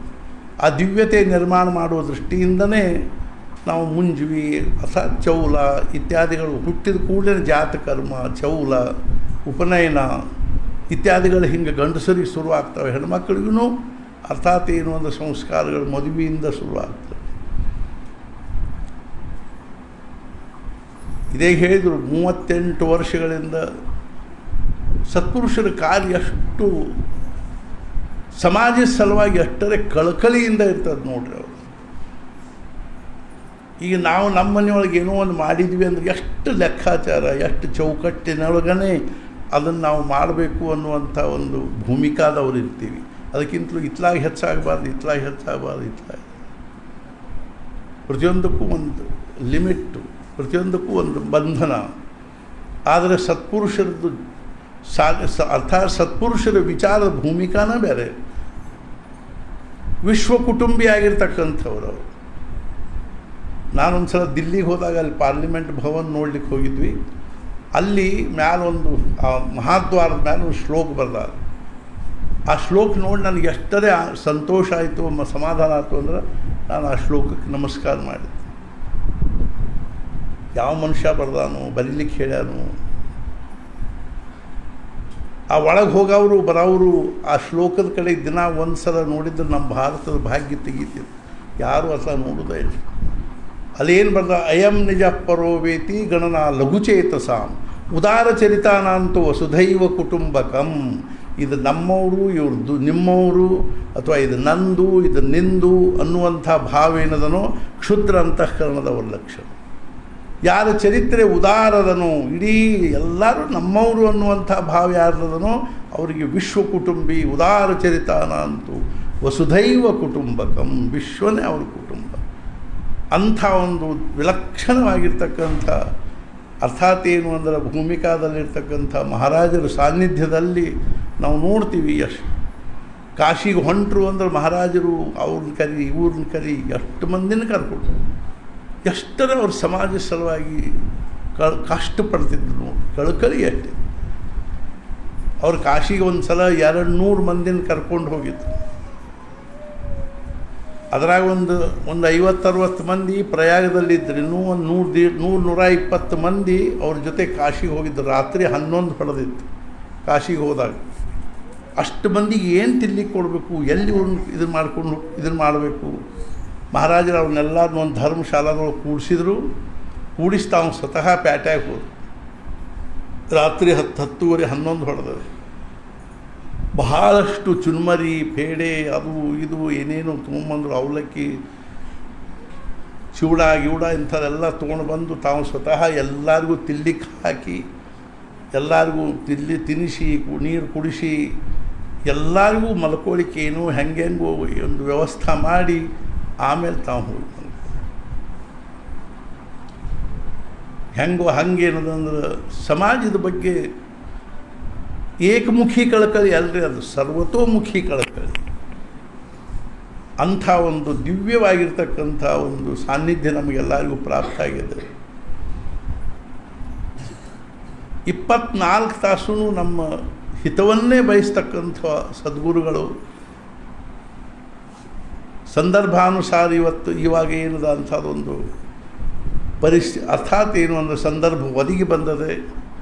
2 ವರ್ಷಗಳಿಂದ ನಾವು ನೋಡ್ತೀವಿ, 38 ವರ್ಷಗಳಿಂದ ಮಹಾರಾಜರ ಸಾನ್ನಿಧ್ಯದಲ್ಲಿ ಯಾರಿಂದನೂ 10 ಪೈಸೆದ ಅಪೇಕ್ಷೆ ಮಾಡಲ್ದನೆ, ಮತ್ತು ಯಾವುದೇ ಅರ್ಥಾತ್ ಉಪನಯನದವರಾಗಲಿ ಮತ್ತಾವುದೇ ಸಂಸ್ಕಾರಕ್ಕಾಗಿ ಬಂದಿರತಕ್ಕಂಥವ್ರಿಗೆ ನೀವು ಇಷ್ಟ ಮಂದಿನ ಕರ್ಕೊಂಬರ್ರಿ, ಇಷ್ಟ ಮಂದಿ ಮಾತ್ರ ಊಟ ಅನ್ನುವಂಥ ಯಾವುದೂ ಬಂಧನಿಲ್ಲ, ಯಾವುದೇ ಪ್ರಕಾರವಾಗಿರ್ತಕ್ಕಂಥ ನಿರ್ಬಂಧ ಇಲ್ಲದೆ ಇರತಕ್ಕಂಥದ್ದು. 10 ಪೈಸೆನೂ ಅಪೇಕ್ಷೆ ಮಾಡಲ್ದನೆ ಕೇವಲ ಸತ್ಪುರುಷರ ಸಾನ್ನಿಧ್ಯದಲ್ಲಿ ಮಾತ್ರ ಇಂಥ ಒಂದು ಯೋಗಗಳು ನಮಗೆ ಒದಗಿ ಬರಲಿಕ್ಕೆ ಶಕ್ಯವ. ಹೆಂಗೋ ಏನದಂದರೆ ಈಗ ಮತ್ತಂಥದ್ದೊಂದು ಬೃಹತ್ ಪ್ರಮಾಣದಲ್ಲಿ ಒಂದು ಯೋಗ ನಮಗೆ ಒದಗಿ ಬರ್ತಾ ಇದೆ. ನನಗನ್ಸಿದ ಮಟ್ಟಿಗೆ ಇವತ್ತಿನ ತನಕ ಆಗಿರಬಹುದು, ಆದರೆ ನಾವು ನೋಡಿಲ್ಲ. ಏನು ಅಂದ್ರೆ ಒಂದೇ ಸಂದರ್ಭದಲ್ಲಿ 60, 65, 70, 75, 80, 85, 90, 95, 100 ಅದನ್ನು ಸಹಿತ ನಾವು ಇಷ್ಟು ಅದನ್ನು ಕಟಾಕ್ಷದಿಂದ ನಿಮ್ಮದು ಇಷ್ಟು ಅರ್ಥಾತ್ 70 ಪೂರ್ಣ ಆಗಿರಬೇಕು ಅಥವಾ 71ನೇದು ಪೂರ್ಣ ಆಗಿರಬಾರ್ದು ಅನ್ನುವಂಥ ನಿರ್ಬಂಧನೂ ಸಹಿತ ಬಹಳ ಕಟಾಕ್ಷದಿಂದ ಅದನ್ನು ಅಗ್ದಿ ಗೆರೆ ಕೊಡ್ದಂಗೆ ಹಾಕಲ್ದೇ ತಿಂಗಳು 2 ತಿಂಗಳು ಹೆಚ್ಚು ಕಡಿಮೆ ಇರ್ಕೋಲ್ತಕ್ಕೆ. ಯಾಕಂದರೆ ಮತ್ತೆ ಅದನ್ನು ಮಾಡೋದು ಅವ್ರಿಗೂ ಪಾಪ ಅನುಕೂಲ ಆಗಲಿಕ್ಕಿಲ್ಲ, ಲಘು ಬೇಗನೆ ಮಾಡ್ಕೊಳ್ಳಿಕ್ಕೆ ಅಥವಾ ಅದು ಆ ಸಮಯದ ಸ್ವಲ್ಪ ಒಂದು ಮುಂದೊಂದು 6 ತಿಂಗಳಾಗಿಬಿಟ್ರೆ ಮಾಡ್ಕೊಳ್ಳಿಕ್ಕೆ ಬರೋಂಗಿಲ್ಲ ಅನ್ನುವಂಥ ಪರಿಸ್ಥಿತಿ ಬರ್ತಿರ್ತದೆ, 4 ತಿಂಗಳಾದರೂ ಅನ್ನೋ ದೃಷ್ಟಿಯಿಂದ ನಮ್ಮ ಒಂದು 2 ತಿಂಗಳು ಕಡಿಮೆ ಬರೀ ಆಯಿತು. ಇದೇ ಒಬ್ಬರು ಹೇಳಿದರು, ಏಪ್ರಿಲಕ್ಕೆ ಇನ್ನೂ 1 ತಿಂಗಳು ಕಡಿಮೆ ಇದೆ ನಮಗೆ 70 ಆಗ್ತಾರೆ, ಮಾಡಿಸ್ಕೊಂಡು. ಕೆಲವ್ರು ಹೇಳ್ತಾರೆ 71 ವರ್ಷ ಆಗಿ 2 ತಿಂಗಳಿಗೆ ಮಾಡಿಸ್ಕೊಂಡು. ಯಾಕೆ ಅಂತಂದರೆ ಇನ್ನು ಮತ್ತೆ ಇಂಥದ್ದೊಂದು ಯೋಜನೆ ಆಗಬೇಕು, ಅದರೊಳಗೆ ಪಾಪ ಅವರಿಗೆ ಅನುಕೂಲ ಆಗಬೇಕು, ಅಥವಾ ಮನೆಯೊಳಗೆ ಮಾಡಲಿಕ್ಕೆ ಮತ್ತೆ ಅವ್ರು ಎಷ್ಟು ದೃಢಪಡಿಸ್ಬೇಕಾಗಿ ಬರ್ತದೆ. ಆದ್ದರಿಂದ ಸಂಸ್ಕಾರದ ಜೊತೆ ಸಂಸ್ಕಾರ ಆಗಿಬಿಡಲಿ. ನದಿನ ಹರಿತಿದ್ದಾಗ ನಾ ಸ್ನಾನ ಮಾಡಲೋ ಬೇಡೋ ಅಂತ ಕೇಳುವಂಥ ಪ್ರಶ್ನೆ ಬರಂಗೆ, ಹಾಗೇನದನ್ನು ಆಗಲಿ ಅನ್ನೋ ದೃಷ್ಟಿಯಿಂದ ಅದೇ ರೀತಿಯ ಉಪನಯನದ್ದು ಸಹಿತ ನಾವು ಬಹಳಷ್ಟು ಸಲ ಮಾಡ್ಕೋತ ಇಲ್ಲಿ ಮಹಾರಾಜರ ಸಾನ್ನಿಧ್ಯದಲ್ಲಿ ಹಾಕೋತ ಬಂದು ಅದೇ ರೀತಿಯಾಗಿ ಈಗೂ ಸಹಿತ ಎಷ್ಟು ಮಂದಿ ಹೆಸರು ಕೊಡ್ತಾರೋ ಕೊಡಲಿ ಅಂತ ತಿಳ್ಕೊಂಡು ಮಾರ್ಚ್ 31 ಹೆಸರು ಕೊಟ್ಟವ್ರದ್ದೆಲ್ಲರೂ ಬರ್ಕೋಬೇಕು ಅನ್ನುವಂಥದ್ದಿದೆ. ಮಾರ್ಚ್ 31 ನಂತರ ನಮಗೆ ಅದನ್ನು ಬರ್ಕೊಳ್ಳಿಕ್ಕೆ ಶಕ್ಯ ಆಗೋದಿಲ್ಲ. ಯಾಕೆ ಅಂದ್ರೆ ಅದಕ್ಕನುಸಾರ ಸಂಖ್ಯಾಕ್ಕನುಸಾರವಾಗಿಯೇ ಮುಂದಿನ ಎಲ್ಲ ವ್ಯವಸ್ಥೆ ಮಾಡಬೇಕಾಗ್ತದೆ. ಆದ್ದರಿಂದ ಏನದಂದ್ರೆ ಬಹಳ ಮಾರ್ಚ್ 31 ತನಕ, ಈ ತಿಂಗಳ 31ನೇ ತಾರೀಕಿಗೆ ಕೊನೆ ದಿವಸ ಆಗಿರೋದರಿಂದ ಅವತ್ತಿನ ಒಳಗಾಗಿ ಹೆಸರು ಕೊಟ್ಟವರಿಗೆ ಅದನ್ನು ನಾವು ಅರ್ಥಾತ್ ಅವ್ರ ಹೆಸರು ಬರ್ಕೊಂಡು ಅವರಿಗೆ ನಾವು ಇದನ್ನು ಮಾಡ್ತೀವಿ. ಏನು ಮುಂಜ್ವಿ ಯಾವ ವರ್ಷದ ಶಾಂತಿ ಅದನ್ನು ಆ ವರ್ಷದ ಶಾಂತಿ ಈ ರೀತಿಯಾಗಿ ಮಾಡ್ತಕ್ಕಂಥದ್ದೊಂದು ಇದು ಇಟ್ಕೊಂಡು, ಆದ್ದರಿಂದ 60ರಿಂದ ಹಿಡ್ಕೊಂಡು 100 ತನಕ 60 ವರ್ಷಕ್ಕೆ 1 ಅಥವಾ 2 ತಿಂಗಳು ಕಡಿಮೆ ಇದ್ದರೂ ನಡೀತದೆ. 61ನೇ ವರ್ಷ ಆಗಿ 1 ಅಥವಾ 2 ತಿಂಗಳು ಹೆಚ್ಚಿಗೆ ಇದ್ದರೂ ನಡೀತದೆ. ಅದೇ ರೀತಿ 65ನೇ ವರ್ಷಕ್ಕೆ 1 ಅಥವಾ 2 ತಿಂಗಳು, ಭಾಳ ಅಂದರೆ 2 ತಿಂಗಳು ಕಡಿಮೆ ಇದ್ದರೂ ನಡೀತದೆ. 66ನೇ ವರ್ಷ ಆಗಿ 2 ತಿಂಗಳು ಆಗಿದ್ದರೂ ನಡೀತದೆ. ಈ ರೀತಿಯ ಪ್ರತಿಯೊಂದು ವಯಸ್ಸಿನ ಒಂದು ಪ್ರಮಾಣವನ್ನು ನಾವು ಮುಖ್ಯವಾಗಿ ಇಟ್ಟುಕೊಂಡು, ಅರ್ಥಾತ್ ಏನು ಅಂತಂದ್ರೆ ಆ ಒಂದು ಕಾರ್ಯಕ್ರಮದ ಯೋಜನೆ ಮಾಡಿದೆ. ಉಪನಯನದವ್ರದ್ದು ಏನದಾದ್ರೆ 13ನೇ ತಾರೀಕು ಉಪನಯನ ಇರೋದರಿಂದ ಅವ್ರು 12ನೇ ತಾರೀಕು ಎಷ್ಟೊತ್ತಿದ್ದರೂ ಅವ್ರು ಏನಾಗಬೇಕು ಅಂದರೆ ಮುಕ್ಕಾಮಿಗೆ ಇಲ್ಲಿ ಬರಬೇಕು. ಮರುದಿವಸ ಅದು ಸುರುಗಿ ಸ್ನಾನ ಇತ್ಯಾದಿಗಳೆಲ್ಲ ಇರ್ತವೆ. ಬೆಳಗಿನಿಂದಲೇ ಕಾರ್ಯಕ್ರಮ ಪ್ರಾರಂಭ ಆಗ್ತದೆ. ಆವತ್ತು ಸಾಮೂಹಿಕ ಉಪನಯನ ಆದಮೇಲೆ ಮಧ್ಯಾಹ್ನದಲ್ಲಿ ಸಭಾಗಿಭ ಆಗ್ತದೆ. ಅದೇ ರೀತಿಯಾಗಿ ಏನು ಅಂದರೆ ಆಮೇಲೆ ಭಜನೆ, ಅದೇ ರೀತಿಯಾಗಿ ಕೀರ್ತನ, ಸಂಗೀತ, ಇಷ್ಟೆಲ್ಲ ಮಂದಿ ನಾವು ಸೇರಿರ್ತೀವಿ, ಬಂದು ಎಲ್ಲರೂ ಸೇರ್ತಾರೆ ಅಂದಾಗ ಏನಾದರೂ ಒಂದು ಸಾಂಸ್ಕೃತಿಕ ಕಾರ್ಯಕ್ರಮಗಳಾಗಲಿ ಅಥವಾ ಒಂದು ಆಧ್ಯಾತ್ಮಿಕ ಚಿಂತನೆ ಆಗಲಿ, ಸತ್ಸಂಗ ಆಗಲಿ ಅನ್ನುವಂಥದ್ದು ನಡೀಬೇಕು. ಅದೇ ರೀತಿಯ ಧಾರ್ಮಿಕ ಕಾರ್ಯಕ್ರಮಗಳು ನಡೀಬೇಕು ಅನ್ನುವಂಥ ದೃಷ್ಟಿಯಿಂದ ಹೋಮ ಹವನಾದಿಗಳನ್ನು ಸಹಿತ ಇಟ್ಕೊಂಡಿದೆ. ಆದ್ದರಿಂದ 14ನೇ ತಾರೀಖಿನ ದಿವಸ ಈ 60-65 ವರ್ಷದವ್ರದ್ದು ಪುಣ್ಯವಾಚನ ಇತ್ಯಾದಿಗಳಿರೋದರಿಂದ 60-65ನೇ ವರ್ಷದವರು 13ನೇ ತಾರೀಕಿಗೆ ಸಾಯಂಕಾಲದ ಅಷ್ಟೊತ್ತಿಗೆ ಎಷ್ಟೊತ್ತಿದ್ದರೂ ಬರಬೇಕು. ಬೆಳಗ್ಗೆ 7:30ರಿಂದನೇ ಪುಣ್ಯ ವಾಚನ ಆಗ್ತದೆ. ಇಲ್ಲೊಂದು ಬಹಳ ಮಹತ್ವದ ವಿಷಯ ಏನು ಅಂತಂದರೆ 13ನೇ ತಾರೀಕಿಗೆ ಸಾಯಂಕಾಲ 60-65ನೇ ವರ್ಷದವ್ರು ಬಂದವರು 17ನೇ ತಾರೀಕಿನ ಮಧ್ಯಾಹ್ನ ಪ್ರಸಾದವರೆಗೂ ಅವ್ರು ಇಲ್ಲೇ ಇರಬೇಕಾಗ್ತದೆ. ಅಂದ್ರೆ ಮಾತ್ರ ಏನಾಗ್ತದೆ ಅಂದರೆ 13ನೇ ತಾರೀಕಿನ ದಿವಸನೇ ಅವ್ರದ್ದು ಪುಣ್ಯ ವಾಚನ ದೇವತಾ ಸ್ಥಾಪನ ಎಲ್ಲ ಆಯಿತು ಅಂದರೆ ಆಮೇಲೆ ಅವರು ಹೊರಗೆ ಹೋಗ್ಲಿಕ್ಕೆ ಬರೋಂಗಿಲ್ಲ. ಆದ್ದರಿಂದ 3 ದಿವಸ ಅವ್ರು ಇರಬೇಕು. ಅರ್ಥ 13ಕ್ಕೆ ಬಂದರು ಅಂದರೆ 14, 15, 16. ಆಮೇಲೆ 17ನೇ ತಾರೀಕಿಗೆ ಎಲ್ಲರದು ಪೂರ್ಣಾಹುತಿ ಆಗ್ತದೆ, ಎಲ್ಲ ಶಾಂತಿಯವ್ರದ್ದು. ಆವಾಗ ಅದನ್ನ ಮತ್ತೆ ಪೂರ್ಣಾಹುತಿ ಆದಮೇಲೆ ಪ್ರಸಾದ ಆದಮೇಲೆ ಅವರು ಹೋಗ್ಲಿಕ್ಕೆ ಅಡ್ಡಿ ಇಲ್ಲ. ಆದ್ದರಿಂದ ಅವರು 3 ದಿವಸ ಇರಬೇಕು. ಅದೇ ರೀತಿಯಾಗಿ 70, 75 ಈ ಶಾಂತಿಯವರೇನದನೋ ಇವರು 14ನೇ ತಾರೀಕಿಗೆ ಸಾಯಂಕಾಲ ಬರಬೇಕು. ಅವತ್ತು ಸಹಿತ ಹೋಮ ಹವನಾದಿಗಳು ನಡೀತವೆ. ಅದೇ ರೀತಿಯಾಗಿ ಇವರು ಸಾಯಂಕಾಲ 14ಕ್ಕೆ ಸಾಯಂಕಾಲ ಬಂದರು ಅಂದರೆ 15, 16 ಇದ್ದು 17ನೇ ತಾರೀಕಿಗೆ ಪ್ರಸಾದ ಮುಗಿಸ್ಕೊಂಡು ಹೋಗ್ಬೇಕಾಗ್ತದೆ. ಅದೇ ರೀತಿಯಾಗಿ 80, 85, 90, 95, 100 ವರ್ಷದವ್ರು ಏನು ಮಾಡಬೇಕು ಅಂದ್ರೆ 15ನೇ ತಾರೀಕಿಗೆ ಸಾಯಂಕಾಲ ಬರಬೇಕು. ಅವ್ರದ್ದು 16ನೇ ತಾರೀಕಿಗೆ ಪುಣ್ಯ ವಾಚನ ಆಗ್ತದೆ ಮತ್ತು ದೇವತಾ ಸ್ಥಾಪನೆ ಆಗ್ತವೆ. 17ನೇ ತಾರೀಕಿಗೆ ಪ್ರಸಾದ ಆದಮೇಲೆ ಅವ್ರಿಗೆ ಹೋಗ್ಲಿಕ್ಕೆ ಅಡ್ಡಿ ಇಲ್ಲ. ಈ ಪ್ರಕಾರವಾಗಿರ್ತಕ್ಕಂಥದ್ರದ್ದು ಒಂದು ಶಾಂತಿಯ ಕಾರ್ಯಕ್ರಮ 17ನೇ ತಾರೀಕಿಗೆ ಬೆಳಿಗ್ಗೆ ಎಲ್ಲರದು 60ರಿಂದ ಹಿಡ್ಕೊಂಡು 100 ತನಕ ಆದವ್ರದ್ದು ಮಹಾಮೃತ್ಯುಂಜಯ ಹೋಮ, ಶಾಂತಿ ಹೋಮ, ಅದೇ ರೀತಿಯಾಗಿ ಏನು ಅಂದರೆ ಎಲ್ಲ ರಾಮತಾರಕ ಹೋಮಗಳ ಪೂರ್ಣಾಹುತಿ ಈ ರೀತಿಯಾಗಿ ಆಗ್ತದೆ. ಅದೇ ರೀತಿಯಾಗಿ ಏನು ಅಂತಂದರೆ ಶತಛಿದ್ರಧಾರ ಅಭಿಷೇಕನೂ ಆಗ್ತದೆ. ಆಮೇಲೆ ಶಾಂತಿ ಮಾಡಿಸ್ಕೊಂಡು ಎಲ್ಲ ಸದ್ಭಕ್ತರಿಗೆ ಆಮೇಲೆ ಅದು ಇವತ್ತು ಇನ್ನೂ ಒಂದೇನು ಕಾರ್ಯಕ್ರಮ ಅಂತಂದರೆ ಅವತ್ತು ನಮ್ಮ ಡಾಕ್ಟರ್ ವೇದವ್ಯಾಸ ದೇಶಪಾಂಡೆ ಅವರಿಗೆ ಅರ್ಥಾತ್ ಏನು ಅಂದರೆ ರಾಜ್ಯ ಪ್ರಶಸ್ತಿ ಪ್ರಾಪ್ತಾಗಿದೆ. ಕನ್ನಡ ರಾಜ್ಯೋತ್ಸವ ಪ್ರಶಸ್ತಿ ಅವರಿಗೆ ಪ್ರಾಪ್ತಾಗಿದೆ ಮಹಾರಾಜರ ಅನುಗ್ರಹದಿಂದ. ಅವರು ಬಹಳಷ್ಟು ಮಹಾರಾಜರ ಸೇವೆಯಲ್ಲೇ ತೊಡಗಿರ್ತಾರೆ. ಅದೇ ರೀತಿಯಾಗಿ ಆಶ್ರಮದ ಬಗ್ಗೆ ಬಹಳಷ್ಟು ಕಳಕಳಿ ಹೊಂದಿರ್ತಾರೆ. ಊರಲ್ಲಿಯೂ ಸಹಿತ ಎಲ್ಲರ ವಿಷಯದಲ್ಲಿಯೂ ಅತ್ಯಂತ ಆತ್ಮೀಯತೆಯಿಂದ ಪ್ರೀತಿಯಿಂದ ನಡ್ಕೊಂಡು ಮಹಾರಾಜರ ಅರ್ಥಾತ್ ಏನು ಅನುಗ್ರಹ ಅನ್ನುವಂಥದ್ದು ಸಂಪೂರ್ಣ ಅನುಗ್ರಹ ಪಾತ್ರ ಆಗಿರ್ತಕ್ಕಂಥ ಅವರಿಗೆ ಒಂದೇನದ ಅಂದರೆ ಸನ್ಮಾನ ಅಥವಾ ಕೃಪಾಶೀರ್ವಾದ ಪೂರ್ವಕ ವಸ್ತ್ರ ಫಲಪುಷ್ಪ ತಾಂಬೂಲ ಸಮರ್ಪಣೆ ಇದೆ. ಈ ಪ್ರಕಾರವಾಗಿ ಆವತ್ತಿನ ಕಾರ್ಯಕ್ರಮ ಮುಗಿದ ಬಳಿಕ ಮುಂದೆ ಅದೇ ದಿವಸ 17ನೇ ತಾರೀಕಿನ ದಿವಸ ಸಾಯಂಕಾಲ ಸೀತಾ ಕಲ್ಯಾಣೋತ್ಸವ ನಮ್ಮ ಘಾಟಿ ಸುಬ್ರಹ್ಮಣ್ಯದ ರಾಜಗೋಪಾಲ್ ಅವರಿಗೆ 17ನೇ ತಾರೀಕಿನ ದಿವಸನೇ ನಮ್ಮ ಉಪನಯನ ಮಾಡಬೇಕು ಅನ್ನೋ ಅಪೇಕ್ಷೆ ಇತ್ತು ಅವರಿಗೆ. ಆದರೆ ಅಷ್ಟರೊಳಗೆ ನಮ್ಮದು ಇದೆಲ್ಲ ಕಾರ್ಯಕ್ರಮದ ರೂಪರೇಷ ತಯಾರಾದದ್ದರಿಂದ ಅವರಿಗೆ ಅವತ್ತು ಅದು ಅನುಕೂಲ ಆಗಲಿಲ್ಲ. ಆದ್ದರಿಂದ ಅವರು 18ನೇ ತಾರೀಕಿನ ದಿವಸ ಶಾಂತಿ ನಮ್ಮ ಅರ್ಥಾತ್ 70ನೇ ವರ್ಷ ಶಾಂತಿ ಮಾಡ್ತಾರೆ. ಅದೇ ರೀತಿಯಾಗಿ ಪುಷ್ಪಯಾಗ ಅನ್ನುವಂಥದ್ದೊಂದು ವಿಶೇಷ ಕಾರ್ಯಕ್ರಮವನ್ನು ಅವರು ಇಟ್ಕೊಂಡಿದ್ದಾರೆ.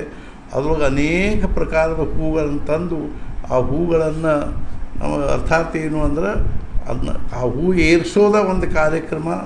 ಆ ಹೂ ಏರಿಸೋದ್ರದ್ದೇ ಒಂದು ದೊಡ್ಡ ಒಂದು ಕಾರ್ಯಕ್ರಮವನ್ನು ಅವರು ಮಾಡೋರಿದ್ದಾರೆ. ಆ ಪ್ರಕಾರ 70 ವರ್ಷ ಶಾಂತಿ ಆಮೇಲೆ ಆ ಪುಷ್ಪಯಾಗ ಅನ್ನುವಂಥದ್ದಾಗ್ತದೆ. ಅದಾದ ಮೇಲೆ ಮತ್ತು 3 ದಿವಸವೂ ವಿದ್ಯಾ ವಿಶ್ವೇಶ್ವರ ಭಾರತಿ ಮಹಾಸ್ವಾಮಿಗಳು ಅವಿಚ್ಛಿನ್ನ ಪರಂಪರಾ ಕೂಡ್ಲಿ ಶೃಂಗೇರಿ ಮಹಾಸಂಸ್ಥಾನ ಇವರು ಬರ್ತಾರೆ. ಅಲ್ಲದೆ ಇನ್ನೂ ಅನೇಕ ಸತ್ಪುರುಷರು ಇಲ್ಲಿ ಬಂದು ನಮಗೆಲ್ಲರಿಗೂ ಆಶೀರ್ವಾದ ಮಾಡ್ತಾರೆ. ಈ ಎಲ್ಲ ಒಂದು ಕಾರ್ಯಕ್ರಮಗಳಲ್ಲಿ ಯಾರ್ಯಾರು ಹೆಸರು ಕೊಟ್ಟಿದೆ ಅವರು ಈ ಪ್ರಕಾರವಾಗಿ ಎಲ್ಲರಿಗೂ ಈಗ ಆಮಂತ್ರಣ ಪತ್ರಿಕೆ ಕೊಡ್ತೀವಿ. ಎಲ್ಲರೂ ಅವನ್ನ ನೋಡಿಕೊಡ್ರಿ. ಇವತ್ತು ನಿನ್ನೆ ಮೊನ್ನೆ ಈ ಪತ್ರಿಕೆಗಳು ತಯಾರಾಗಿ ಬಂದಿದ್ದರೂ ಸಹಿತ ಹೋಳಿ ಹುಣ್ಣಿಮೆ ಮತ್ತು ಕರಿ ಅನ್ನೋ ದೃಷ್ಟಿಯಿಂದ 2 ದಿವಸ ಇವುಗಳನ್ನು ನಾವು ಇನ್ನೂ ಸಮರ್ಪಣೆ ಮಾಡಿದ್ದಿಲ್ಲ ಮಹಾರಾಜರಿಗೆ. ಇವತ್ತು ಅದನ್ನು ಶ್ರೀ ಸದ್ಗುರುಗಳ ಚರಣಾದ ಬಿಂದಗಳಲ್ಲಿ ನಾವು ಸಮರ್ಪಣೆ ಮಾಡಿದ್ದೀವಿ. ಮತ್ತು ಈ ಪತ್ರಿಕೆಗಳಿಗೆ ಅನುಸಾರವಾಗಿ ಉಪನಯನಕ್ಕೆ ಬರ್ತಕ್ಕಂಥವರು ಏನು ನಿಯಮಗಳನ್ನು ನೋಡ್ಕೋಬೇಕು ಅದನ್ನು ಇದರೊಳಗೆ ಕೊಟ್ಟಿದ್ದೀವಿ. ಶಾಂತಿ ಮಾಡಿಸ್ಕೊಳ್ಬೇಕನ್ನುವರು ಏನು ನಿಯಮಗಳನ್ನು ಅನುಸರಿಸಬೇಕು ಅನ್ನುವಂಥ ವಿಷಯವನ್ನು ಇದರಾಗ ಕೊಟ್ಟಿದೆ. ಅದನ್ನೆಲ್ಲರೂ ನೀವು ನೋಡ್ಕೋಬೇಕು. ಅದೇ ರೀತಿಯಾಗಿ ಇಲ್ಲಿ ಪ್ರತಿ ದಿವಸ ನಡೀತಕ್ಕಂಥ ಹೋಮಗಳನ್ನು ಯಾರಾದರೂ ನಾವು ಮಾಡಿಸ್ಬೇಕು ನಾವು ಇಂತಿಂಥ ಹೋಮದ ಸೇವಾ ನಾವು ಮಾಡ್ತೀವಿ ಅನ್ನುವರು 13,000 ರೂಪಾಯಿ ಏನದನು ಇಲ್ಲಿ ಆಫೀಸ್ನಲ್ಲಿ ಆಗಲಿ ಅಥವಾ ಅಕೌಂಟಿಗೆ ಆಗಲಿ ಹಾಕಬೇಕು, ಅಥವಾ ಇಲ್ಲಿ ಆಫೀಸ್ನಲ್ಲಿ ಕೊಟ್ಟು ಪಾವತಿ ಪಡ್ಕೋಬೇಕು. ಮುಖ್ಯವಾಗಿ ಎಲ್ಲ ಕಾರ್ಯಕ್ರಮಗಳೇನವನು ಇಲ್ಲೇ ಹೆಬ್ಬಳ್ಳಿಯಲ್ಲಿ ಭಾಳ ದೊಡ್ಡ ಒಂದು ವಿಶಾಲವಾಗಿರ್ತಕ್ಕಂಥ ಒಂದು ಕಲ್ಯಾಣ ಮಂಟಪವನ್ನು ಏನು ಕಟ್ಟಿಸಿದಾರೋ ಆ ಕಲ್ಯಾಣ ಮಂಟಪದಲ್ಲಿ ಎಲ್ಲ ಕಾರ್ಯಕ್ರಮ ನಡೀತವೆ. ಆದ್ದರಿಂದ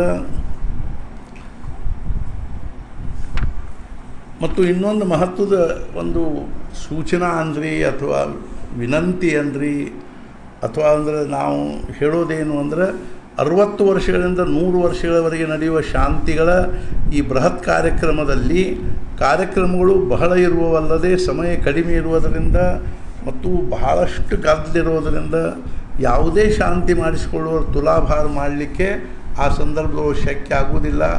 ಯಾಕಂದ್ರೆ ಅದೇ ಒಂದು ಆಗಿಬಿಡ್ತು ಅಂದ್ರೆ ಸಂಜೆ ತನಕ ಆದರೂ ಮುಗಿಯಂಗಿಲ್ಲ, ಹಿಂಗೆ ಹಾಕ್ಕೊಂಡು ಕೂಡ್ತದೆ.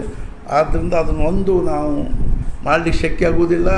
ಅದು ಮಾಡಬೇಕು ಅನ್ನುವರು ತುಲಾಭಾರ ಮಾಡಬೇಕೆನ್ನುವ ಸದ್ಭಕ್ತರು ತಮ್ಮ ತೂಕದಷ್ಟು ಅವ್ರಿಗೆ ತೂಕದಷ್ಟೇ ಕೊಡ್ರಿ, ಆ ತೂಕದ ಡಬಲ್ ಕೊಡ್ರಿ, ತ್ರಿಬಲ್ ಕೊಡ್ರಿ, ಒಟ್ಟು ಏನದನೋ ಆ ತೂಕದಷ್ಟೇ ಕನಿಷ್ಠ ಪಕ್ಷ ಏನದಂದ್ರೆ ನೀವು ಮಹಾರಾಜರಿಗೆ ಸಮರ್ಪಣೆ ಮಾಡಿದರೆ ತುಲಾಭಾರ ಮಾಡಿದ ಪುಣ್ಯನ ಬರ್ತದೆ. ತಮ್ಮ ತೂಕದಷ್ಟು ಯಾವುದೇ ಪದಾರ್ಥ ಅಥವಾ ಬಹಳಷ್ಟು ಪದಾರ್ಥ ಶ್ರೀ ಸದ್ಗುರು ಸಮರ್ಪಿಸಿ ಶ್ರೀ ಸದ್ಗುರು ಕೃಪೆಗೆ ಪಾತ್ರರಾಗಬೇಕೆಂದು ಪ್ರಾರ್ಥಿಸುತ್ತೇವೆ. ಈ ಪ್ರಕಾರವಾಗಿರ್ತಕ್ಕಂಥ ಕಾರ್ಯಕ್ರಮವನ್ನು ಮತ್ತೊಂದು ಸಲ ಓದಿ ನೀವು ಈ ಎಲ್ಲ ಕಾರ್ಯಕ್ರಮಗಳಲ್ಲಿ ಬಂದು ಭಾಗವಹಿಸಿ, ಅರ್ಥಾತ್ ಮಹಾರಾಜರ ಸಾನ್ನಿಧ್ಯದಲ್ಲಿ ನೋಡಿ ನಮಗೆ ಮಹಾರಾಜರ ನಮ್ಮ ಬಗ್ಗೆ ಎಷ್ಟು ಕಳಕಳಿ ಇದೆ. ಪ್ರಪಂಚದೊಳಗೆ ಯಾವ ಕೋಟ್ಯಾಧೀಶ ಆದರೂ ಇಂಥ ಒಂದು ಯೋಜನೆ ಮಾಡಲಿಕ್ಕೆ ಶಕ್ಯ ಆಗ್ತದೆ. ನಾವೇನೋ ದುಡ್ಡಿನ ಅನುಕೂಲತೆ ಇರಬಹುದು ಅನ್ನೋದು ಅಷ್ಟೇ ಹೊರತು ಇಷ್ಟಾಗಿ ಅಂಥವ್ರು ಮಾಡ್ಲಿಕ್ಕೆ ಅಲ್ಲಿ ಹೋಗಿ ಮಾಡಿಸ್ಕೊಳ್ಳೋಕ್ಕೆ ಯಾರು ಹೋಗ್ತಾರೆ. ಅರ್ಥಾತ್ ಏನು ಅಂದರೆ ಈಗ ಒಬ್ಬ ಕೋಟ್ಯಾಧೀಶ ಏನೋ ದೊಡ್ಡ ಶ್ರೀಮಂತಂದ ನಾ ಹಿಂಗೆ ಮಾಡ್ತೀನಿ ಅಂತಂದ್ರೆ ಅವನ ಕಡೆಗೆ ಏನು ಹೋಗಿ ಮಾಡಿಸ್ಕೊಳ್ಳೋದು ಬಿಡಪ್ಪ, ನಾವು ಮಹಾರಾಜರು ಮಾಡಿದಾಗ ಮಾಡಿಸ್ಕೊಳ್ಳು ಅಂತ ತಿಳ್ಕೊಂಡು ಅನ್ನುವಂಥ ಭಾವ ಇರ್ತದೆ. ಸದ್ಗುರುಗಳ ಸಾನ್ನಿಧ್ಯದಲ್ಲಿ ಆಗ್ತದೆ ಅನ್ನುವಂಥದ್ದು ಅಷ್ಟು ದೊಡ್ಡ ಒಂದೇನು ಅಂದರೆ ಸಂದರ್ಭ ಮತ್ತೊಂದು ಯಾವುದೂ ಇಲ್ಲ ಅನ್ನುವಂಥದ್ದು. ಈಗ ಅರ್ಥಾತ್ ಮುಖ್ಯವಾಗಿ ಇದನ್ನು ಹೇಳಬೇಕು ಅಂದ್ರೆ ಉಪನಯನಕ್ಕಾಗಿ ಒಟುಗಳ ಯಾದಿ ಮತ್ತು ಈಗಾಗಲೇ 43 ಒಟುಗಳ ಹೆಸರು ಬಂದಿವೆ. ಅರ್ಥಾತ್ ಇನ್ನೂ ಯಾರಾದರೂ ಇದ್ದರೆ ಈ 31 ಒಳಗಾಗಿ ಹೆಸರು ಕೊಟ್ಟರೆ ನಮಗೆ ಅಷ್ಟು ಒಟುಗಳದು ವ್ಯವಸ್ಥೆ ಮಾಡಲಿಕ್ಕೆ ಅನುಕೂಲ ಆಗ್ತದೆ. ಆಮೇಲೆ ನೀವು ಏಪ್ರಿಲ್ 12ನೇ ತಾರೀಕಿಗೆ ಬಂದು ನಮ್ಮದೊಂದು ಒಟ್ಟು ಇದ್ದಾನ್ರಿ ಅಂತಂದ್ರೆ ಆಮೇಲೆ ನಾವು ಅರ್ಥಾತ್ ಅದನ್ನೆಲ್ಲ ಮತ್ತೆ ವ್ಯವಸ್ಥೆ ಮಾಡೋದು ನಮಗೆ ಅನಾನುಕೂಲ ಆಗ್ತದೆ. ಆದ್ದರಿಂದ ದಯವಿಟ್ಟು ಯಾರಾದರೂ ಹೆಸರು ಕೊಡಬೇಕಂತಿದ್ರೆ ಈ 31 ಒಳಗಾಗೇ ಹೆಸರು ಕೊಟ್ಟರೆ ಹೆಸರು ಬರ್ಕೊಳ್ಳಿಕ್ಕೆ ಶಕ್ಯ ಆಗ್ತದೆ. ಅದೇ ರೀತಿಯಾಗಿ 60 ವರ್ಷದ ಉಗ್ರರಥ ಶಾಂತಿಯವರು 9 ಜನ ಬಂದಿದ್ದಾರೆ. ಆಮೇಲೆ 65 ವರ್ಷದವರು 3 ಜನ ಇದ್ದಾರೆ. 70 ವರ್ಷದವರು 14 ಜನ ಇದ್ದಾರೆ. 75 ವರ್ಷದವರು 4 ಜನ ಇದ್ದಾರೆ. 80 ವರ್ಷದವರು 6 ಜನ ಇದ್ದಾರೆ. ಆಮೇಲೆ 85 ವರ್ಷದವರು ಒಬ್ಬರಿದ್ದಾರೆ. 95 ವರ್ಷದವರು ಒಬ್ಬರಿದ್ದಾರೆ. ಆಮೇಲೆ ಇಷ್ಟು ಜನ ಇದ್ದಾರೆ. ಯಾರೋ ಒಬ್ಬರು 100 ವರ್ಷದವರು ಇದ್ದಾರೆ, ಅವ್ರಿಗೂ ಹೆಸರು ಕೊಡ್ತೀವಿ ಅಂತಿದ್ರು. ಈ ಪ್ರಕಾರವಾಗಿ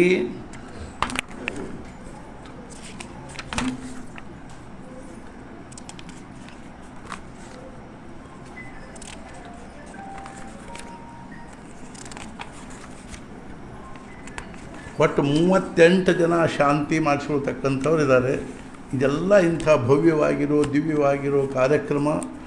ಇದು ಮತ್ತೆ ನಮಗೆ ಆಯುಷ್ಯದೊಳಗೆ ಯಾವಾಗ ನೋಡ್ಲಿಕ್ಕೆ ಸಿಗ್ತದೋ ಗೊತ್ತಿಲ್ಲ. ಆದ್ದರಿಂದ ಇದನ್ನು ಕಣ್ತುಂಬ ನೋಡಿ ಸದ್ಗುರುಗಳ ದಿವ್ಯ ಸಾನ್ನಿಧ್ಯ ನಡೀತಕ್ಕಂಥ ಈ ಕಾರ್ಯಕ್ರಮವನ್ನು ನಾವೆಲ್ಲರೂ ನೋಡೋಣ, ಸಂತೋಷ ಪಡೋಣ, ಆನಂದ ಪಡೋಣ. ಮತ್ತು ಆ ಸಂದರ್ಭದಲ್ಲಿ ಸಾಧು ಸತ್ಪುರುಷರು, ತಪಸ್ವಿಗಳು, ಯೋಗಿಗಳು ಅರ್ಥಾತ್ ಬರ್ತಕ್ಕಂಥ ಅವರಿಗೆ ಜಗದ್ಗುರುಗಳು ಅವರ ಆಶೀರ್ವಾದವೂ ನಮಗೆಲ್ಲರಿಗೂ ಪ್ರಾಪ್ತ ಆಗ್ತದೆ. ಆದ್ದರಿಂದ ಎಲ್ಲ ಸದ್ಭಕ್ತರು ಆ ಸಂದರ್ಭದಲ್ಲಿ ಅರ್ಥಾತ್ ಈ 13ರಿಂದ 18ರವರೆಗೆ ನಡೀತಕ್ಕಂಥ ಎಲ್ಲ ಕಾರ್ಯಕ್ರಮಗಳಲ್ಲಿ ನಿಮ್ಮ ಪ್ರಪಂಚದ ಚೂರ್ಚಾರ ಸಣ್ಣ ಪುಟ್ಟು ಏನಾದರೂ ಉಪಾಧಿ ಇದ್ದರೆ ಪ್ರಸಂಗ ಇದ್ದರೆ ಸಂದರ್ಭ ಇದ್ದರೆ ಒಂದು ಸ್ವಲ್ಪ ಬಾಜುಗೆ ಸರಿಸಿ ನೀವು ನಿಮ್ಗೆ ಎಷ್ಟು ಹೆಚ್ಚಿಗೆ ಶಕ್ಯದನೋ ಅಷ್ಟು ಹೆಚ್ಚಿಗೆ ಸಮಯ ಬಂದು ಅಷ್ಟು ಸಮಯ ಇದ್ದು ಈ ಎಲ್ಲ ಕಾರ್ಯಕ್ರಮಗಳಲ್ಲಿ ಇವುಗಳನ್ನು ನೋಡಬೇಕು, ಸಂತೋಷ ಪಡಬೇಕು, ಅನುಗ್ರಹಕ್ಕೆ ಪಾತ್ರ ಆಗಬೇಕು. ಅದ್ರ ಜೊತೆಗೆ ಅರ್ಥಾತ್ ಆ ಸಂದರ್ಭಕ್ಕನುಸಾರವಾಗಿ ನಿಮಗೆ ಯಾವ ರೀತಿಯಾಗಿ ಅಲ್ಲಿ ಏನು ಸೇವಾ ಮಾಡಲಿಕ್ಕೆ ಶಕ್ಯ ಆಗ್ತದನೋ ಬಡಿಸೋದು, ಅದನ್ನು ಮಾಡೋದು, ಇದನ್ನು ಮಾಡೋದು ಇತ್ಯಾದಿಗಳ ಸೇವೆ ದೃಷ್ಟಿಯಿಂದಲೂ ಸಹಿತ ಬಹಳಷ್ಟು ಜನರು ಅಲ್ಲಿ ಬೇಕಾಗ್ತದೆ. ಆ ದೃಷ್ಟಿಯಿಂದಲೂ ಸಹಿತ ಸೇವಾಪೇಕ್ಷಿಗಳಾಗಿ ಅರ್ಥಾತ್ ದರ್ಶನಾಪೇಕ್ಷಿಗಳಾಗಿ ಅಥವಾ ಕೃಪಾಪೇಕ್ಷಿಗಳಾಗಿ ಯಾವುದೇ ಒಂದು ಅಪೇಕ್ಷದಿಂದ ಬಂದು ಸದ್ಗುರುಗಳ ಕಾರ್ಯದಲ್ಲಿ ಎಲ್ಲರೂ ಭಾಗವಹಿಸಿ ಕೃಪೆಗೆ ಪಾತ್ರ ಆಗಬೇಕು ಅಂತ ತಿಳ್ಕೊಂಡು ನಾವು ಕಳಕಳಿಯಿಂದ ಪ್ರಾರ್ಥನೆ ಮಾಡ್ತಾ ಇದ್ದೀವಿ. ಮಹಾರಾಜರು ನಮ್ಮನ್ನು ನಿಧಾನವಾಗಿ ಒಂದು ಜಗತ್ತು ಇವತ್ತು ನಿಜವಾಗಿ ಒಂದು ವಿಶ್ವ ಎಂಥದ್ದು ಜಗತ್ತಿನೊಳಗೆ ನಿರ್ಮಾಣ ಆಗಿದೆ ಅಂದರೆ ಅದು ಸದ್ಗುರು ಶ್ರೀ ಬ್ರಹ್ಮಚೈತನ್ಯ ಮಹಾರಾಜರ ಒಂದು ದಿವ್ಯವಾಗಿರ್ತಕ್ಕಂಥ ವಿಚಾರಗಳದ್ದೊಂದು ವಿಶ್ವ ನಿರ್ಮಾಣ ಆಗಿದೆ. ಈ ವಿಚಾರ ವಿಶ್ವವನ್ನು ತಮ್ಮ ಅಂತಃಕರಣದಲ್ಲಿ, ತಮ್ಮ ಬುದ್ಧಿಯಲ್ಲಿ, ತಮ್ಮ ವಿಚಾರಗಳ ಕ್ಷೇತ್ರದಲ್ಲಿ ತಂದುಕೊಂಡಿರ್ತಕ್ಕಂಥ ಲಕ್ಷಾವಧಿ ಜನರು ಇವತ್ತು ಅವರ ಒಂದು ಸಾಧನೆಯಲ್ಲಿ, ಅವ್ರು ಹೇಳ್ತಕ್ಕಂಥ ಒಂದು ಚಿಂತನೆಯಲ್ಲಿ, ಸಾಧನೆಯಲ್ಲಿ ತೊಡಗಿ ತಮ್ಮ ಜೀವನವನ್ನು ಕೃತಾರ್ಥ ಮಾಡ್ಕೊಳ್ತಾ ಇದ್ದಾರೆ. ಅಂಥ ಒಂದು ವಿಚಾರ ವಿಶ್ವದಲ್ಲಿ ನಾವು ಇನ್ನೂ ಹೆಚ್ಚಿಗೆ ಅದರೊಳಗೆ ತೊಡಗಬೇಕು, ತನ್ಮಯ ಆಗಬೇಕು, ನಮ್ಮ ಜೀವನ ಸಾರ್ಥಕ ಮಾಡಿಕೋಬೇಕು. ಪ್ರಪಂಚ ನಾವು ಎಷ್ಟು ಬೇಕಾದಷ್ಟು ವರ್ಷ ಅರ್ಥಾತ್ ನಮ್ಮ ಭಾರತದಲ್ಲಿ ಒಬ್ಬ ಯಯಾತಿ ಅಂತ ತಿಳ್ಕೊಂಡು ದೊಡ್ಡ ರಾಜ ಆಗಿ ಹೋದ ಸಮ್ರಾಟ್ ಮಹಾಭಾರತ ಕಾಲದಲ್ಲಿ. ಅರ್ಥಾತ್ ಅವನು ಆಗಿನ ಕಾಲದಲ್ಲಿ ಇನ್ನೂ ವಯಸ್ಸು ಭಾಳ ಇರ್ತಿತ್ತು. ಅವನು ನೂರಾರು ವರ್ಷಗಳವರೆಗೆ ತನ್ನ ದೇಹದ ಮೂಲಕವಾಗಿ, ಇಂದ್ರಿಯಗಳ ಮೂಲಕವಾಗಿ ಪ್ರಪಂಚದ ವಿಷಯಗಳನ್ನು ಸೇವನೆ ಮಾಡಿದ. ಉಪನಿಷತ್ನಲ್ಲಿ ಕೆಲವು ಒಂದು ಕಡೆಗೆ ಬರೀತಾರೆ, ಭಾಳ ಚಂದ ಬರೀತಾರೆ, ಅಂದರೆ ಅರ್ಥಪೂರ್ಣವಾಗಿ ಬರೀತಾರೆ. ಸರ್ವಾವಿತ್ತಸ್ಯ ಪೃಥ್ವೀ ಸ್ಯಾತ್ ಸ ಏಕೋ ಮಾನುಷ ಆನಂದ ಅಂತ ಬರೀತಾರೆ. ಇಡೀ ಭೂಮಂಡಲದಲ್ಲಿರ್ತಕ್ಕಂಥ ಎಲ್ಲ ಸುಖವನ್ನು 5 ಇಂದ್ರಿಯಗಳ ಮೂಲಕವಾಗಿ ಅನುಭವಿಸ್ಲಿಕ್ಕೆ ಬರ್ತಕ್ಕಂಥ ಎಲ್ಲ ಸುಖವನ್ನು ಒಬ್ಬನಿಗೆ ಅನುಭವಿಸ್ಲಿಕ್ಕೆ ಕೊಟ್ಟರೆ ಅದರಿಂದ ಅವನಿಗೆ ಯಾವ ಒಂದು ಸುಖ ಪ್ರಾಪ್ತ ಆಗ್ತದನೋ ಅದಕ್ಕೇನಂತ ಅಂದ್ರೆ ಅವನು ಮನುಷ್ಯ ಆನಂದ, ಹಾರ್ಸ್ ಪವರ್ ಅಂತೀವಲ್ಲ ನಾವು, ಹಂಗೆ ಅದಕ್ಕೊಂದು ಮನುಷ್ಯ ಆನಂದ. ಸರ್ವಾವಿತ್ತಸ್ಯ ಪೃಥ್ವೀ ಸ್ಯಾತ್ ಸ ಏಕೋ ಮಾನುಷ ಆನಂದ ತೇ ಶತಂ ಮಾನುಷ ಆನಂದಾ ಸ ಏಕೋ ಮನುಷ್ಯ ಗಂಧರ್ವಾಣಾಂ ಆನಂದ. ಅಂಥ ಒಂದು 100 ಮನುಷ್ಯ ಆನಂದವನ್ನು ಅನುಭವಿಸ್ತಕ್ಕಂಥವ್ರಿಗೆ ಏನಂತಾರಂದ್ರೆ ಮನುಷ್ಯ ಗಂಧರ್ವ ಅಂತ ತಿಳ್ಕೊಂಡು ಅದೊಂದು ಅವಸ್ಥೆ ಇರ್ತದೆ. ಅರ್ಥಾತ್ ಏನು ಅಂದರೆ ಶ್ರೋತ್ರಿಯಸ್ಯ ಚಾಕಾಮ ತಸ್ಯ ಅಂತಾರೆ. ಆ ಮನುಷ್ಯ ಗಂಧರ್ವನಿಗೆ, ಈ ಮನುಷ್ಯನಿಗೆ ಮತ್ತು ಮನುಷ್ಯನ ಗಂಧರ್ವನಿಗೆ ಸಿಗ್ತಕ್ಕಂಥ ಆನಂದ ಏನದನೋ ಅದೇನಾಗ್ತಂದ್ರೆ ಶ್ರೋತ್ರಿಯನಾಗಿರ್ತಕ್ಕಂಥ ಅಕಾಮಹತ, ಯಾವುದೇ ಕಾಮನೆಗಳಿಂದ ಮನಸ್ಸು ಆಘಾತವನ್ನು ಹೊಂದದೇ ಇರತಕ್ಕಂಥ ಆತ್ಮಜ್ಞಾನಿಗೆ ಸಿಗುತ್ತದೆ ಅಂತ ಬರೀತಾರೆ. ಅಂದ್ರೆ ಇವರು ಇಷ್ಟು ದೊಡ್ಡ ಆನಂದ, ಪ್ರಪಂಚದ ಎಲ್ಲ ವಿಷಯಗಳು ಅನುಭವಿಸ್ತಕ್ಕಂಥವನು ಆನಂದ ಏನದನೋ ಅದು ಯಾರಿಗೆ ಸಿಗ್ತದೆ ಅಂದರೆ ಬ್ರಹ್ಮಜ್ಞಾನಿ ಮನುಷ್ಯಗೆ ಸಿಗ್ತದೆ. ಅವನಿಗೆ ಅವನ ಮನಸ್ಸನ್ನು ಪ್ರಪಂಚದ ಯಾವುದೇ ಕಾಮನೆ ಅವನ ಮನಸ್ಸನ್ನು ಆಘಾತ ಮಾಡಲಿಕ್ಕೆ ಶಕ್ಕಿಲ್ಲ. ಅಂಥ ಮನಸ್ಥಿತಿ ಉಳ್ಳವನಿಗೆ ಸಿಗ್ತದೆ. ಅಂದರೆ ಏನು ರೀ ಇದರ ಅರ್ಥ ಅಂದ್ರೆ ನನಗೆ ನನ್ನ ಸುಖಕ್ಕಾಗಿ ಜಗತ್ತಿನೊಳಗಿಂದ ಏನೂ ಬೇಕಾಗಿಲ್ಲ ಅನ್ನೋನಿಗೆ ಆನಂದ ಸಿಗ್ತದೆ. ನನ್ನ ಆನಂದಕ್ಕಾಗಿ ಈ ಜಗತ್ತಿನೊಳಗಿಂದ ಯಾವುದೂ ವಸ್ತು, ವ್ಯಕ್ತಿ, ಪರಿಸ್ಥಿತಿ ನನಗೆ ಬೇಕಾಗಿಲ್ಲ. ಆತ್ಮನ ತುಷ್ಟ, ಅದನ್ನು ಭಗವದ್ಗೀತಾದ ಹಂಗೇನದ ಅಂದರೆ ಆ ರಾಜನಿಗೆ ನಾವು ಪ್ರಾರಬ್ಧದ ಚೌಕಟ್ಟಿನಲ್ಲಿರ್ತಕ್ಕಂಥವು, ನಾವು ಅದು ಬೇಕು ಇದು ಬೇಕು ಅಂದ್ರೆ ನಮಗೆ ಸಿಗಂಗಿಲ್ಲ. ಆದರೆ ಅಂಥ ದೊಡ್ಡ ರಾಜ ಮಹಾರಾಜರಿಗೆ ಏನಾಗ್ತದೆ, ಅವ್ರು ಏನು ಬೇಕದೆಲ್ಲ ಅವ್ರಿಗೆ ಬರಲಿಕ್ಕೆ ಶಕ್ಯ ಇರ್ತದೆ. ಅವನು ತನ್ನ ಇಂದ್ರಿಯಗಳೆಲ್ಲ ಹಣ್ಣಾಗೋ ತನಕನೂ ದೇಹ ಅಗದಿ ಎಲ್ಲ ರೀತಿಯಿಂದಲೂ ಇದು ಆಗೋವರೆಗೂ ಯಾವ್ಯಾವ ಇಂದ್ರಿಯದಿಂದ ಏನೇನು ಸುಖ ಅನುಭವಿಸ್ಲಿಕ್ಕೆ ಬರಬೇಕು ಎಲ್ಲ ಅನುಭವಿಸಿದ, ಮನಸ್ಸಿಗೆ ಸಮಾಧಾನ ಆಗಲಿಲ್ಲ, ಸಾಕಾಗಲೇ ಇಲ್ಲ, ಇನ್ನೂ ಬೇಕು. ಅರ್ಥಾತ್ ಏನು ಅಂದರೆ ಒಮ್ಮೆ ಬೇಕು ಅನ್ಸೋದಿಲ್ಲ ರೀ, ಇವತ್ತು ಇದನ್ನು ತಿಂದ್ವಿ, ನಾಳೆ ಮತ್ತೊಂದು ತಿಂದ್ವಿ, ನಾಳೆ ಮತ್ತೊಂದು ತಿಂದ್ವಿ. ತಿನ್ನೋದು ಸಾಕಂತ ಆಗೋದೇ ಇಲ್ಲ. ನಿನ್ನೆ ಅದನ್ನು ತಿಂದಿದ್ವಿ, ಇವತ್ತು ಇದನ್ನು ಕೊಡಪ್ಪ ಅಂತಾರೆ. ಆಮೇಲೆ ಅವನಿಗೆ ಇನ್ನಷ್ಟು ಅನುಭವಿಸ್ಬೇಕು, ಇನ್ನಷ್ಟು ತಿನ್ನಬೇಕು, ಇನ್ನಷ್ಟು ಕುಡಿಬೇಕು ಅನ್ನಿಸ್ತು. ಅವನಿಗೆ ಹೆಂಗೆ ಶಕ್ಯದ? ಅರ್ಥಾತ್ ಶರೀರ ಎಲ್ಲ ಹಣ್ಣಾಗಿ ಹೋಗ್ಯದ, ಕೈಕಾಲು ತಣ್ಣಗಾಗ್ಯಾವ, ಅಂದ್ರೆ ಅಗ್ದಿ ನುಗ್ಗಾಗ್ಯಾವ, ಕೈ ಎತ್ತಲಿಕ್ಕೆ ಬರೋಂಗಿಲ್ಲ, ಮುದುಕಾಗಿಬಿಟ್ಟಾನ.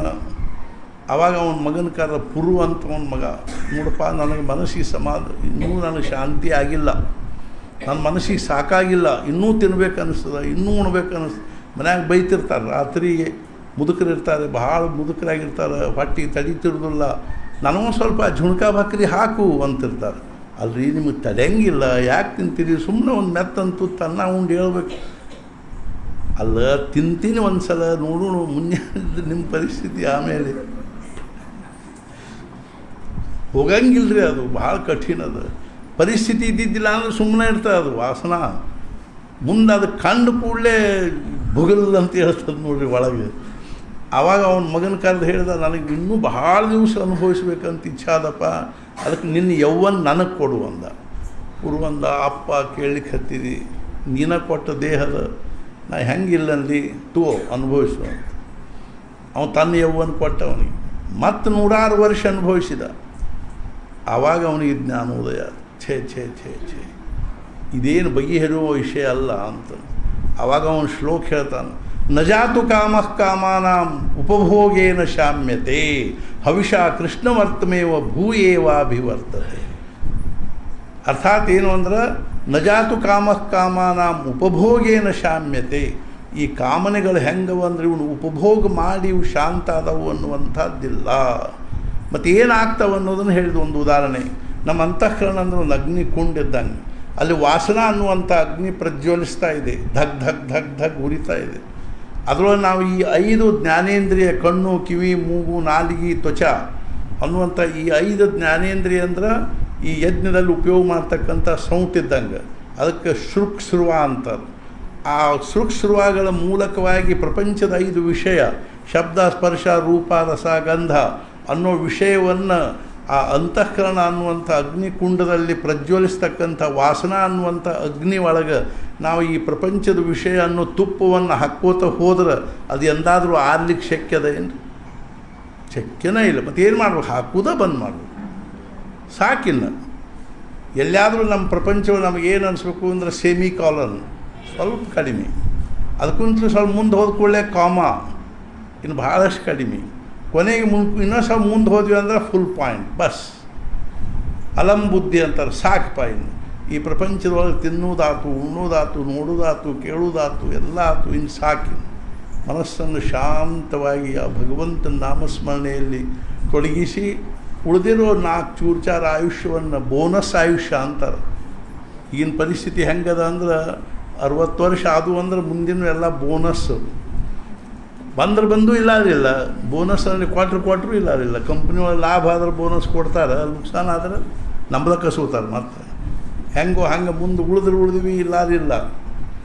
ಆದ್ದರಿಂದ ಏನು ಅಂದರೆ ಉಳಿದಿರೋ ಆಯುಷ್ಯವನ್ನು ನಾಮಸ್ಮರಣೆ ಒಳಗೆ ಕಲಿಬೇಕು. ಪ್ರಪಂಚದ ವಿಷಯ ಸಾಕು, ಅರ್ಥಾತ್ ಏನು ಅಂದರೆ ನೋಡೋದು ಸಾಕು, ಕೇಳೋದು ಸಾಕು.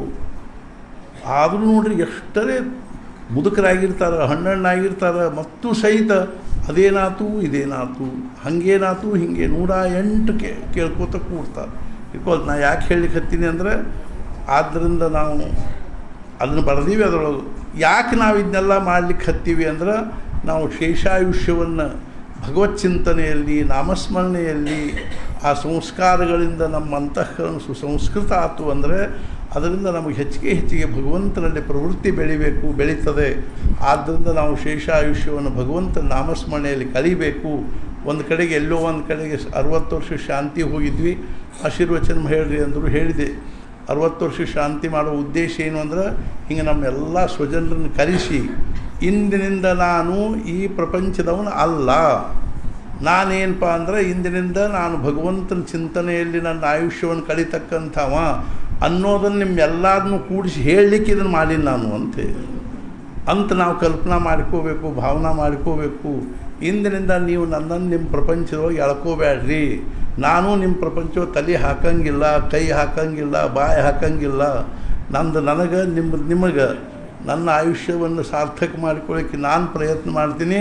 ನಿಮ್ಮ ಪ್ರಪಂಚವನ್ನು ನಿಮಗೆ ಹೆಂಗೆ ಅನುಕೂಲ ಆಗ್ತದನೋ ಹಂಗೆ ನಿಮ್ಮ ಪ್ರಪಂಚದ ಗಾಡಿ ನೀವು ಹೊಡೀರಿ, ನಮ್ಮ ಪರಮಾರ್ಥದ ಗಾಡಿ ನಾವು ಹತ್ತೀವಿ ಹಂಗೆ ಅಂತ ತಿಳ್ಕೊಂಡು ನಾವು 4 ಮಂದಿ ಮುಂದೆ ಡಿಕ್ಲೇರ್ ಮಾಡಲಿಕ್ಕೆ ನಾವು ಷಷ್ಠಬ್ದಿ ಶಾಂತಿ ಮಾಡೋದು ಅಂತೆ. ಹೆಂಗೋ ಹಂಗೆ ಇರದ ಇಲ್ಲೂ ಸಹಿತ ಅದ ಉದ್ದೇಶನ ಅದ. ಆದ್ದರಿಂದ ಈ ಶಾಂತಿ ಅಂದರೆ ಏನು ಅಂದರೆ ಈವರೆಗೂ ನಾನು ಮಾಡಿರ್ತಕ್ಕಂಥ ತಿಳಿದನೇ ಆಗಿರ್ತಕ್ಕಂಥ ಅನೇಕ ಪಾಪ ಇತ್ಯಾದಿಗಳೆಲ್ಲ ದುರಿತ ಆಗಿರ್ತಾವಲ್ಲ, ಅವುಗಳದ್ದು ನಾವು ಪ್ರಾಯಶ್ಚಿತ್ತ ಮಾಡಿಕೊಂಡು ಈ ಕ್ಷಣಕ್ಕೆ ನಾನು ಶುದ್ಧ ಆದೆ, ಪವಿತ್ರ ಆದೆ, ಇನ್ನು ನನ್ನ ಅಂತಃಕರಣರು ಯಾವುದೂ ದೋಷ ಮಾಲಿನ್ಯ ಇಲ್ಲ ಅನ್ನುವಂಥ ಭಾವನೆಯನ್ನು ತಂದುಕೊಳ್ಳೋ ಸಲುವಾಗಿ ಈ ಶಾಂತಿಯನ್ನು ಮಾಡಿ ಮುಂದಿನ ಆಯುಷ್ಯವನ್ನೆಲ್ಲ ನಿರ್ದೋಷವಾದ ಭಾವದಲ್ಲಿ ಭಗವತ್ ಚಿಂತನೆಯಲ್ಲಿ ಕಳೆಯುವುದಕ್ಕಾಗಿಯೇ ನಾವು ಇದನ್ನು ಮಾಡ್ತಾ ಇರೋದು ಅನ್ನೋದಂತ ತಿಳ್ಕೊಂಡು ಅಷ್ಟು ಮಹತ್ವದ ಬುದ್ಧಿಯಿಂದನೇ ನೀವಿಲ್ಲಿ ಹೆಸರು ಕೊಡಬೇಕು ಮತ್ತು ಈ ರೀತಿ ಶಾಂತಿ ಮಾಡಿಸ್ಕೊಂಡು ನಮ್ಮ ಶೇಷಾಯುಷ್ಯವನ್ನು ಭಾಳಷ್ಟು ಸಮಾಧಾನದಲ್ಲಿ ಮತ್ತು ಇನ್ನೂ ಒಂದು ಕಳಕಳಿಯಿಂದ ಹೇಳೋದೇನು ಅಂದ್ರೆ, ನೀವು ಯಾರ್ಯಾರು ಶಾಂತಿ ಮಾಡಿಸ್ಕೊಂಡು ಅವ್ರು ಇರ್ತೀರೋ, ನಾನು ಅದರೊಳಗೆ ಒಬ್ಬನಿರೋದರಿಂದಾಗಿ ನೀವು ಮ್ಯಾಲಿನ ಮೀಟಿಂಗ್ ಮಾಡೋಣಂತೆ. ನಿಮ್ಮ ಸುಖ ದುಃಖ ಹೆಂಗೆ, ನಮ್ಮ ಸುಖ ದುಃಖ ಹೆಂಗೆ ಹೇಳ್ಕೊಳ್ಳು. ಮುಂದೆ ನೀವು ಹೆಂಗೆ ಮುಂದಿನ ಒಂದು ಪರಮಾರ್ಥದ ಮಾರ್ಗದಲ್ಲಿ ಮುಂದುವರಿಯೋದ್ರ ಬಗ್ಗೆ ನಾವು 3-4 ತಿಂಗಳಿಗೊಮ್ಮೆ ನಾವೆಲ್ಲರೂ ಮೀಟಿಂಗ್ ಮಾಡಿ ಒಂದು ಕಡೆಗೆ ಯಾರೂ ಮಂದಿ ಇಲ್ದಲ್ಲೇ ಎಲ್ಲಾರ ಒಂದು ಕಡೆ ನಾವು ಅಷ್ಟೂರು ವೃದ್ಧರೆಲ್ಲ ಸೇರಿ ಮೀಟಿಂಗ್ ಮಾಡಿಕೊಂಡು ನಮ್ಮ ಶೇಷಾಯುಷ್ಯವನ್ನು ಅಂತ ತಿಳ್ಕೊಂಡು, ನೀವು ಆಗದೇ ಇದ್ದವ್ರು ಮಾಡ್ಕೊಳಕ್ಕೆ ಹೋಗಿ ಬರಬೇಡ್ರಿ. ಮತ್ತು ಇನ್ನೂ ಮೀಟಿಂಗ್ ಆಗ್ತದೆ, ನಾವು ಮಾಡ್ಕೊಂಡು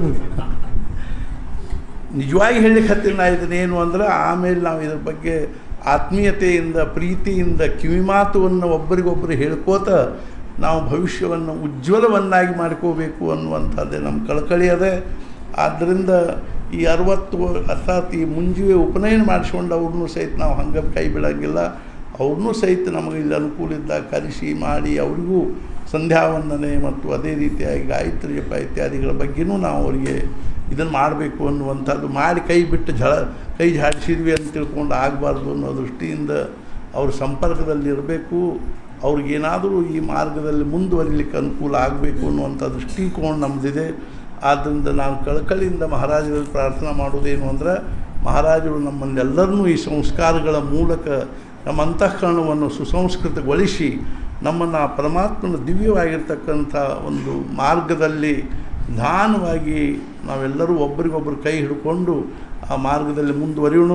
ನಿಧಾನವಾಗಿ ನಾವು ಪ್ರಪಂಚದ ಕಡೆಗಿರ್ತಕ್ಕಂಥ ನಮ್ಮ ಲಕ್ಷ್ಯ ತೆಗೆದು ನಮ್ಮ ಭವಿಷ್ಯ ಉಜ್ವಲವಾಗಿ ನಮಗೆ ಭಗವಂತನ ಪ್ರೇಮ ಭಕ್ತಿ ಪ್ರಾಪ್ತ ಆಗುವಂತೆ ನಾವು ಪ್ರಯತ್ನ ಮಾಡ್ತೀವಿ ಅನ್ನುವಂಥ ಕಳಕಳಿಯಿಂದ ಮಹಾರಾಜರಿಗೆ ಪ್ರಾರ್ಥನೆ ಮಾಡ್ತಾ, ನಾನು ಮಹಾರಾಜರಿಗೆ ಕಳಕಳಿಯಿಂದ ಪ್ರಾರ್ಥನೆ ಮಾಡೋದೇನು, ಮಹಾರಾಜ ನಮಗೂ ನಿಮಗೂ ಎಲ್ಲರಿಗೂ ಆಯುಷ್ಯ ಆರೋಗ್ಯ ಐಶ್ವರ್ಯವನ್ನು ಅನುಗ್ರಹಿಸಲಿ ಮತ್ತು ಮುಖ್ಯವಾಗಿ ನಮಗೆಲ್ಲರಿಗೂ ಭಗವಂತನಲ್ಲಿ ಭಕ್ತಿ ನಾಮದಲ್ಲಿ ಪ್ರೇಮ ಹಾಗೂ ಸದ್ಗುರು ಅನನ್ಯವಾಗಿರ್ತಕ್ಕಂಥ ನಿಷ್ಠೆಯನ್ನು ಕೊಡಲಿ ಅಂತ ತಿಳ್ಕೊಂಡು ಹೇಳಿ, ಸದ್ಗುರುನಾಥ ಮಹಾರಾಜ್ ಕಿ ಜೈ ಜೈ ಜೈ ರಘುವೀರ ಸಮರ್ಥ. ಕೊಟ್ಬಿಡ್ರಿ ಎಲ್ಲರಿಗೂ.